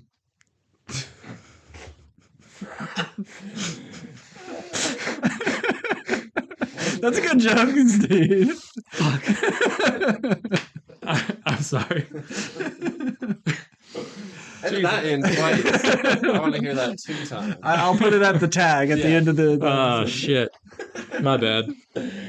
Okay, this is number 1. two. Number one. Oh no, that was Number one. is Yeah. it one? We are Because you number did your funny one and then you did your Korean one. 1. Okay. Oh yeah, that's right. Because I'm So- going last. I do have a lot of honorable mentions. We'll get to them at the end. So when we do get okay, this one might be kind of surprising, but I do count this as an action scene, and yeah, I mean, if you can't tell, I'm like into like movies starting on a fairly or close to the beginning of a movie, getting it going with a good action scene. I'm talking like start of like Revenge of the Sith. You know how that like I love when movies open like that. So I picked the Omaha Beach scene from Saving Private Ryan. I almost picked this. Yeah, that's a good choice. It's awesome. It's just an awesome scene. What a way to start a movie. I mean, I don't even need to get into this scene. We've seen this scene. Yeah. It's Guy awesome. carrying his arm around, confused. And it's edited in a way, I think, like it's still shaky. You still feel like you're in the fight, but there's still a clarity of like you can tell what's going on. He does a really good job of like you're in a battle, but like you can still see it's not Born Identity. This is a movie battle. Yeah. Like it feels very cinematic. Like when you see footage of war battles, and they never look quite as cinematic. But like there's a shot towards I think when they're coming out of the water where like they're looking up at everything, and it just looks so scary. And and people like just going off boats and sinking because they're too heavy. And just getting mowed down for a second. The tailgate of the boat opens and just everybody gets shot instantly. And I think sometimes people forget how long the scene because it goes on past them clearing the bunkers, and then it goes. Yeah, it's all the scenes in that movie are really good. Yeah. All the gunfights. Yeah, awesome scene, had to be on the list, I think. So. All right. Cool. My number one is Kill Bill, The Bride versus the Crazy 88, and Go Go Yubari. Honorable mention. Yeah. At first I was going to say the fight at the beginning, starting the movie off right with her versus Vivica A. Fox. Awesome. It's just like kind of like Winter Soldier. It's a little more contained. Yeah. It's not dancing all around this restaurant and just using up pots and pans and things like that. It's a really tight scene, but I don't know. The Crazy 88 scene has everything. You have your blood and your guts and crazy choreography. But I think one of my favorite things is the music. There's like 7 different music changes and they all fit really, really well. There's nothing about it I don't like. I like that it goes in black and white. It's just it's wonderful, and it's my still to this day my favorite Quentin Tarantino movie. And like nobody had faith in this movie. All my friends thought it looked like Charlie's Angels, and they were all like, "This is gonna be garbage." Like, are you fucking serious? Like, you've seen his other movies. It's not gonna be Charlie's Angels. It's gonna be dumb, and so in their face. Yeah, that's my number one. All right. Gotta love limbs flying. Yeah, and people getting split down the middle. Yeah, that's one of the reasons why I didn't make my list. Is just as much as I love that scene, and I had a feeling it was going to be on someone's list. It's just too cartoony for me to go like, that's for me. But I do love that scene. So my number one is, you pretty much called it, is from Mad Max, and it's the final chase sequence, because this movie has everything. Mhm. It has car action. I mean, the major weapons in this movie are cars, and like we've seen so many car chase sequences. Like, how are you going to do them interesting anymore? And it's like, this movie was the first time I watched like multiple chase sequences and never got bored. It wasn't just like, oh, you just drive. It's like, no, you're using the cars as weapons, and there's big explosions. There's arrows flying. There's guns shooting. There's hand-to-hand combat. Pole vaulting guys. There's pole vaulting guys going across, and just like the cinematography of this movie and the action sequences are just phenomenal all the way through. But this final one just felt like it was like watching, you know, the Battle of Helm's Deep or something like that, but in motion, just because it was just so big and grandiose and just massive destruction. But it was still like so small because it was only like 40 people on the road or something like. They've already like got rid of the rest of the caravan. Little by little. And just the lore of this movie made it all the more interesting. Of like, these guys are like, they want to die to ascend to Valhalla, and like then you have the emotional connection with all the characters who like you're trying to escape. It's fucking just awesome. And a good like final boss death. Yep. Yeah. Cool. Yeah, that's everyone. So let's do some honorable mentions. What are some things that could have made your list if maybe we went to 5, 8, or 10? Well, it's Nick's category, so you should go first. All right. So I did. Obviously, I already mentioned it. The Rama versus the assassin fight in the kitchen of the Raid 2. That's just awesome. So obviously, the stairway following tracking shot of Tony Jaa in the Protector movie. Have you ever seen that movie? Almost picked that one too. It's so good. You're just watching him fling guys over the edge of it, and the camera follows them falling into stuff, and it goes on for a really long time, and it's got a little bit of good stunts and stuff into it because Tony Jaa's good like that. So The Protector is awesome, just as awesome as the Raid movies. I think just a different kind of fighting. Just a bad story. I was gonna say it's not a good movie, but the action's good. Yeah, they stole my elephant. You have to pay. The Chicago battle in Transformers 3. Listen. I'm with you, Nick. I think I'm not saying the movie is the greatest movie, even though I like Transformers 3. But that scene is crazy. The buildings falling. The big snaky thing is falling. And it's a really long battle, and it's really well done. And it's just so much noise. It's just CGI noise, and okay. Hey man, it's his honorable mention. That's fine. Yep. I have 2 scenes from a Mission Impossible movie, and it's not going to be one of the ones that most people say. I do think 4, 5, 6 have great action in them. I love the motorcycle chase in 5 so much, but I picked 2 from Mission Impossible 3. I like the warehouse rescue that it opens with. Again, I like movies that open strong. It has a really good score, and he's just trying to get Kerry Russell out of there, and it's really tense while they're trying to beat the clock. And then I love that it ends bad and the thing blows up and she's dead. And then the bridge. The bridge attack. Yeah, good choice. It's just really tense. He's Ving Rhames is yelling at him there's a whatever in the truck, go get that gun, and they're racing against the clock because they're trying to get Philip Seymour Hoffman's character out of there, You got that famous shot of the Mm. missile and him getting blown back. It's just an awesome scene. And Yeah. Abrams, say what you will about Abrams as a director, but he knows how to do an action scene Yeah. well. So I had both of those on there. Had the Kill Bill Crazy 88 fight, and then I also had, any chase scene from Fury Road. Okay. Yeah. All right. I have three. The in Aliens, pretty much. I like the opening attack. It's like 45 minutes into the movie, but the first attack on them is great. But I'd say the Power Loader versus the Queen fight is really good. King Kong, Peter Jackson's King Kong, and the T-Rex fight. Yeah. That's Nice. It just goes and goes and goes, and it gets bigger and bigger, and it's ridiculous, but it's really well done, and still I think holds up. It still looks really nice. Yeah, definitely. And then I'd say my eye-rolling one that would be Live Free, Die Hard. Oh, Say what you will about the story of that movie, it is a great action movie. I don't Yeah, care. Live Free Die Hard is dope. I don't. It's probably my second favorite, and I know John McClane is like throwing stealth planes at each other or whatever, and like chucks a car at a helicopter, but every action scene is just really fun. Yeah, I agree. I like that movie. All the action is good. Mm-hmm. All right, real quick. Helm's Deep, Battle of Minas Tirith, obviously. I love a huge battle sequence. The Ride of the Rohirrim, cool shit. We have the blackout fight on the train in Snowpiercer. Okay. Just like the way those doors open and you see the guys in masks and they all have axes, just like really scary and just like a fun, awesome little battle sequence in a tight, confined space. And just want to piggyback off of the Raid movies. My favorite from the Raid 1 is the hallway machete fight. Just really badass sequence that ends in a really cool death of him grabbing the dude's head and jumping backwards and piercing his neck with a broken wooden door. A lot of fun. And then the Raid 2 is the prison yard fight.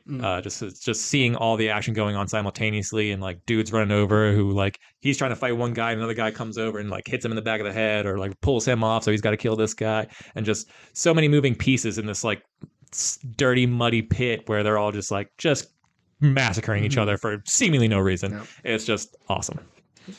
So that's my list. All right, well, now it's my turn for my top three. I wanted to, once again, stay in the Halloween spirit, so I said top three zombie movies.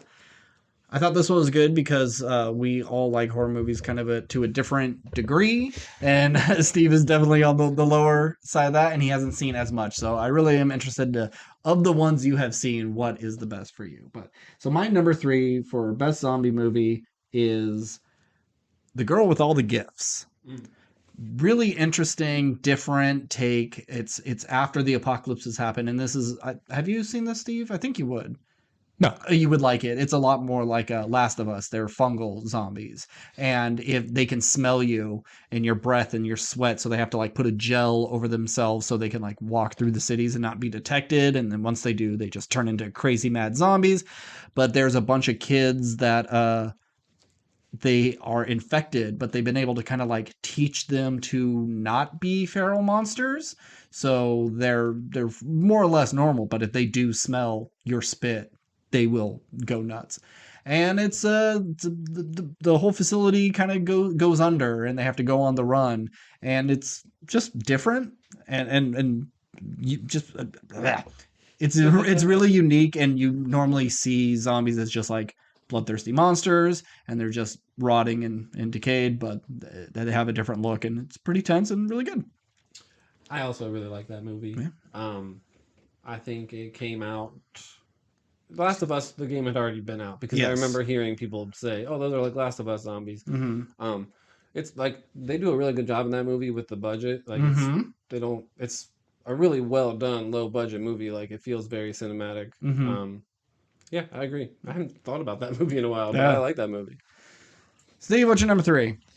My number three is the all-time classic zombie film, Night of the Living Dead, the original. I am not a big horror movie guy, but I've heard this is the George A. Romero, like he's the one who started the zombie apocalypse in a way of all the zombie content we have now, and this movie set the rules of like the zombies are risen from the dead. They eat brains, and you got to shoot them in the head to kill them. All that fun stuff. But what I like about this movie is how small and simple it is, and like even though it's from 68, yeah, it I think it still kind of holds up, and the fact that like it was just made like on a low budget. Like, yeah, the zombies don't look, they're essentially people with like black eye makeup and like, oh, it's very simple. Yeah. So by no means is it super scary or anything, but I just think that it's effective in how it tells that story, and just like people just bored up in the house. It's like, what would you do if like all of a sudden the undead just started walking around? And I think it's for an older film, it's an important one, and if you like zombies, that you should check this one out. Like I said, it won't scare you, but I think it's just a fun throwback, simple yet effective movie. Did you ever see the 90s color remake? I have not. It's better, I think. I think it's handled better. The makeup looks better, and it's directed by Tom Savini. So I don't want to shit on Romero's original work, because I also have one of his on my list. But I think the remake's better than the original. I've also seen some other of Romero's work, and it's been terrible. But it's like good, awful. He has like 2 trilogies, and his more modern ones are really I've bad. seen some of the more Diary of the Dead, Land of the Dead, and Survival of the Dead. And Survival of the Dead is the worst out of all of them. It's rough. I've seen some of those, and they're interchangeable. I don't know what was what. Land was the rich people in the tower. No, Land's good. Yeah. Land's fun. And Diary is we want to do found footage, but we don't know how. I don't think I've seen that one all the way through. That's my head. All right, what's your number 3? Train to Busan. Oh, yep. Great movie. I knew you'd pick that. And also could be a good selection in your action movie category as well. I kind of like, it's like, I like World War Z, but it's just, I don't know. I don't like it as much as I thought I was going to like it. Like, I think I would have changed certain things about it, but I'm not talking about that movie. I only brought it up because Train to Busan is also like a more action-y zombie movie, but I think it's done better. Sometimes the zombies CGI can look a little silly. It is a Korean movie, so it doesn't quite have the money behind it that of something we would put out, but it's really well done. It's tense. It's I like the setting. Different. Yeah, it's different. Yeah. Different take on zombie movies, and good movie. So that's my number 3. Cool. My number 2 is a movie I had just recently. No, I mean I've seen this year, and I've been wanting to see it for a while. It's One Cut of the Dead. A not zombie movie. You think it is halfway through, but it's something else completely. I know I spoiled it on the podcast. Yeah, I've still been meaning to watch it, because it does sound awesome. It's really different than not just a zombie movie, but just most movies. It has a really great concept and premise that delivers throughout. You think you know what you're getting into, but it changes the whole time. It's fantastic. That one was not what I expected, and I was like I already thought it was like spoiled for me that there was a twist to it, but it has kind of like another twist to it. Twist on a twist, yeah. I liked that movie a lot too. At first I thought I was disappointed, but by the end of it I was like, oh no, I like this. Yeah, when you start it, it's just like, damn, these people are bad. Why are they like looking off camera? But it all makes sense. You just got to get through the whole thing. Very unique movie. Yeah. Steve, number 2, zombie movies. All right. He's like, Google, fuck. What's a zombie movie? I got my number 2. I'm gonna say, fuck it. It's Shaun of the Dead, guys. Okay, take it. So Shaun of the Dead. I've given it a hard time, not because but because I've always been a Hot Fuzz guy over Shaun of the Dead. You've always been a Shaun of the Dead guy over Hot Fuzz. Fair enough.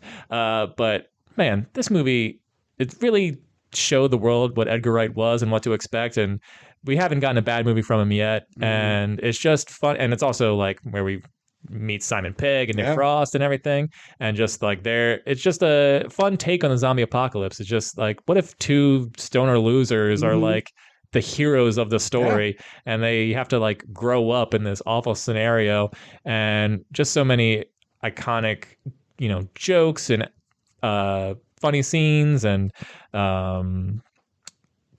moments. It's just like, we got to get back to the Winchester, and just having the fight scene with the pool sticks, like beating on the big guy. It's just fun, and also it's like has some emotional heart, and that's why it's on like every best of horror list. It's just a great film because it's not just like just scary or just grotesque. It's also funny and really great writing with all its foreshadowing of just the people you see when they're alive in the neighborhood and then where they are when they're dead, and some of the stories that he's telling is like an analogy for what actually happens through the entire movie. Just down to the every line. It's perfect. And has one of my favorite filmmaking moments of like doing that scene where he's walking through town, going to the shop and getting candy, and then basically doing the exact same scene shot for shot, and then like you said, seeing the characters doing things that they were doing before but in zombie form. It's a lot of fun. Nick, number 2. Shaun of the Dead.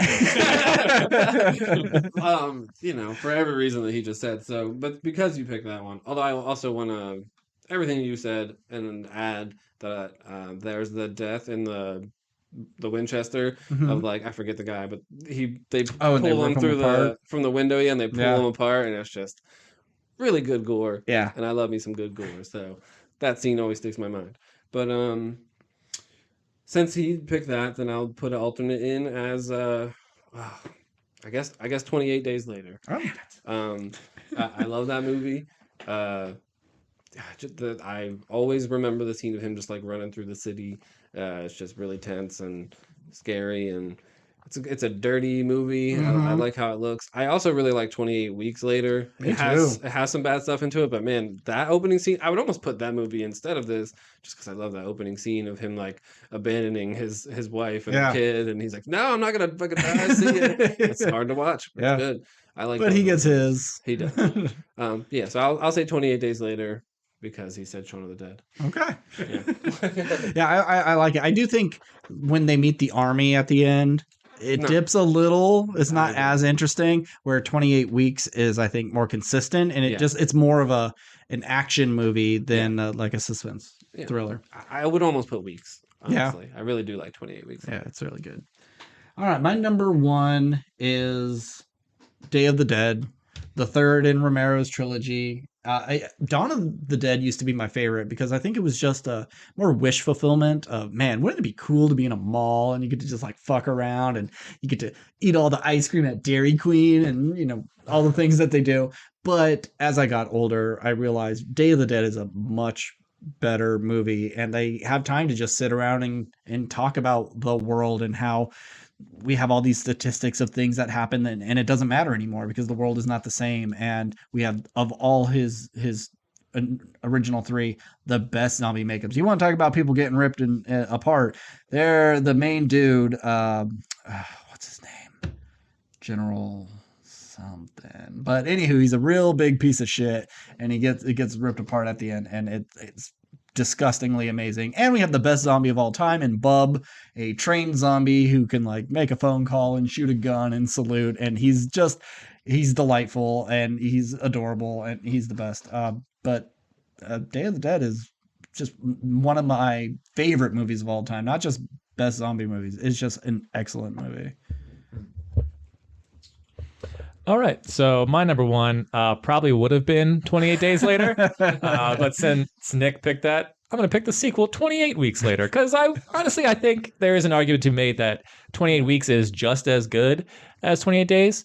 Now, yes, 28 Weeks Later is more of an action film, but I think what makes 28 Days Later great is that it subverted the genre of making rage zombies. They're very fast. They're very violent. They're not just slow walking things that you could easily walk away from. That's what made them scary.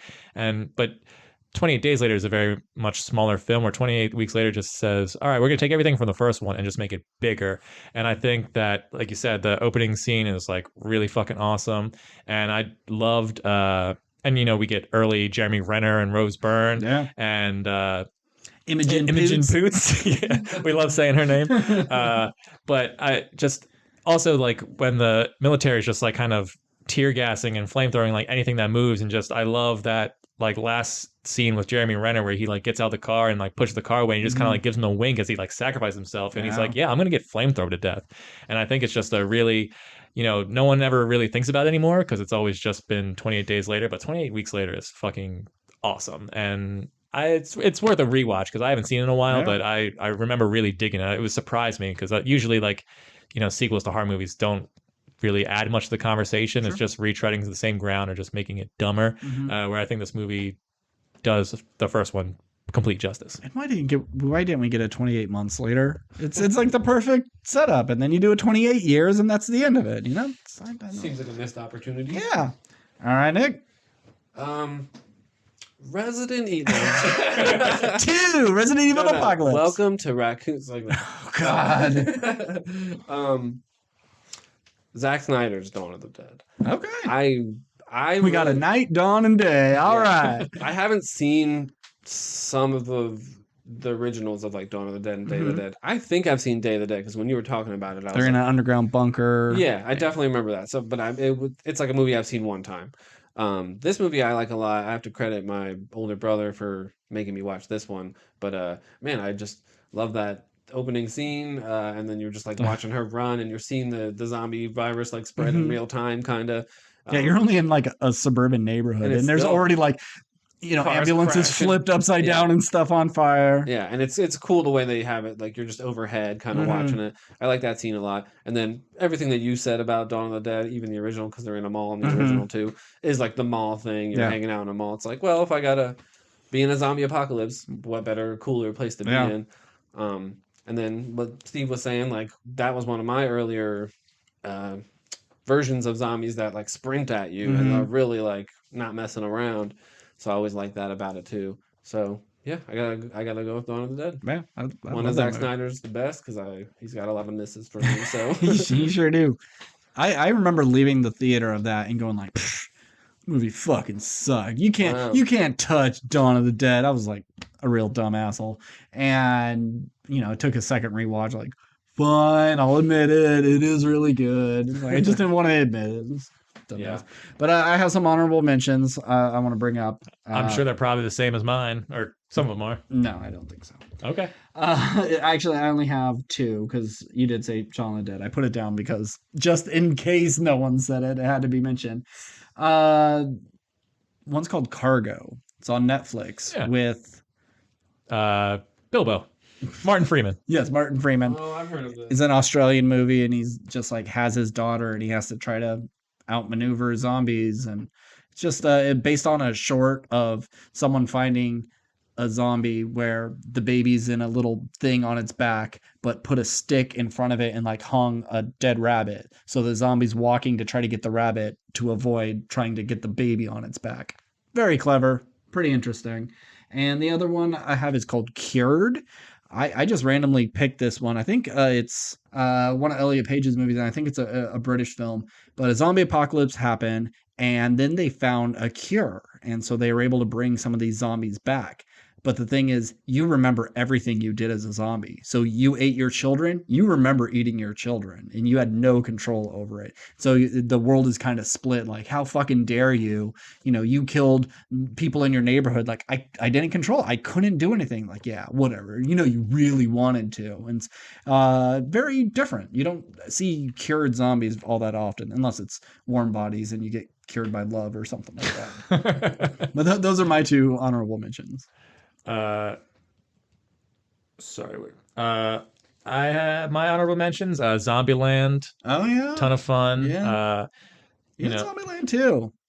yeah, Zombieland 2 is is not pretty bad. fun. Yeah, just a fun way to do the zombie apocalypse and teaming up Woody Harrelson with dorky Jesse Eisenberg and just them like coming up with rules and just having making zombie apocalypse the not worst place in the world. Yeah, and doing the things you'd want to do, like, hey, can we get into the White House? Let's go fucking try. And one of the best all-time cameo scenes of Bill Murray showing up and then getting killed because he wanted to dress up as a zombie. And it's like, do you have any regrets? Garfield probably. And Planet Terror is pretty fun. Yeah, if you want like old school, like disgusting zombie films. Real splattery, sloppy zombies. It's so out there, it was never going to make my list, but it's just so different. And a minigun for a leg. I mean, how cool is that? It's just kind of badass, and I really love. I think it's actor is Freddie Rodriguez's character in that movie, where he never misses, and he's just like really good with guns, and then she gets pregnant. And then she gets pregnant. He's like, because I never miss. Yeah. It's like, oh shit. I like him as an action star because he's like 5'5" or something. Yeah. He's not a Where'd very that guy tall go? dude. That guy's awesome. He's great. He was on 6 Feet Under, and then I saw him in this. Like, oh, this is the start of a big career. No, he made enough money and retired, maybe. So, Nick, any honorable mentions for you? Well, I had the girl with all the gifts. That you. So I'm glad you said that because I was going to pick that.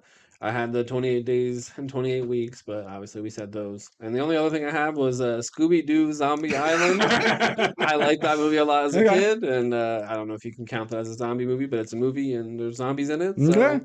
Yeah. Can I bring up Zombie 2? It's an Italian zombie film, most known for like a zombie punching through a door and grabbing a woman and slowly pulling her towards broken pieces of wood and going right into her eyeball. And they show it, and it's so gross. And then there's also a shark versus zombie at the beginning. Like a zombie gets knocked off a boat and it's just like at the bottom of the ocean, and a shark comes up and attacks it. And it's a real shark attacking a real guy in zombie makeup. This was made in the 70s. Like, how do you shoot this? How do you get that done? But it's pretty great. Shark versus zombie. You don't get to see that too often. No, you don't. Wow. Well, thank you, Nick, for coming and joining us finally. This was fun. Yeah. We got to apologize. We didn't talk about She-Hulk. We didn't talk about Lord of the Rings. we made promises we couldn't keep, but whatever. We're already over 2 hours, so we're wrapping it up. We'll do it all next week. Nick, do you have anything you want to plug or give out any socials? The only thing I have is I have a page called it's at Nix_library, and that's just my Instagram. I post things that I buy. That's literally it. I mean, I might post like my opinion on something from time to time, but usually it's just things that I buy, and I might explain why. As we mentioned, Nick is a big collector compared to us. He has movies, comic books, everything. He's got more than all of us, than me and Steve together, with maybe an eighth of the room to display it. So it makes no sense. If we could just combine our powers, imagine. Well, once again, thanks for being here. And if you want to get in contact with us, we are at WRPL Podcast on Gmail, Instagram, Twitter, and TikTok. Check us out on TikTok, Nick. TikTok. We do dances. We got posts. So as always, I'm Ben. And I'm Steve. Good night.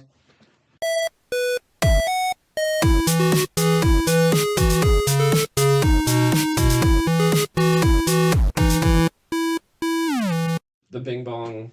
Oh, Bing Bong. Oh, Bing Bong.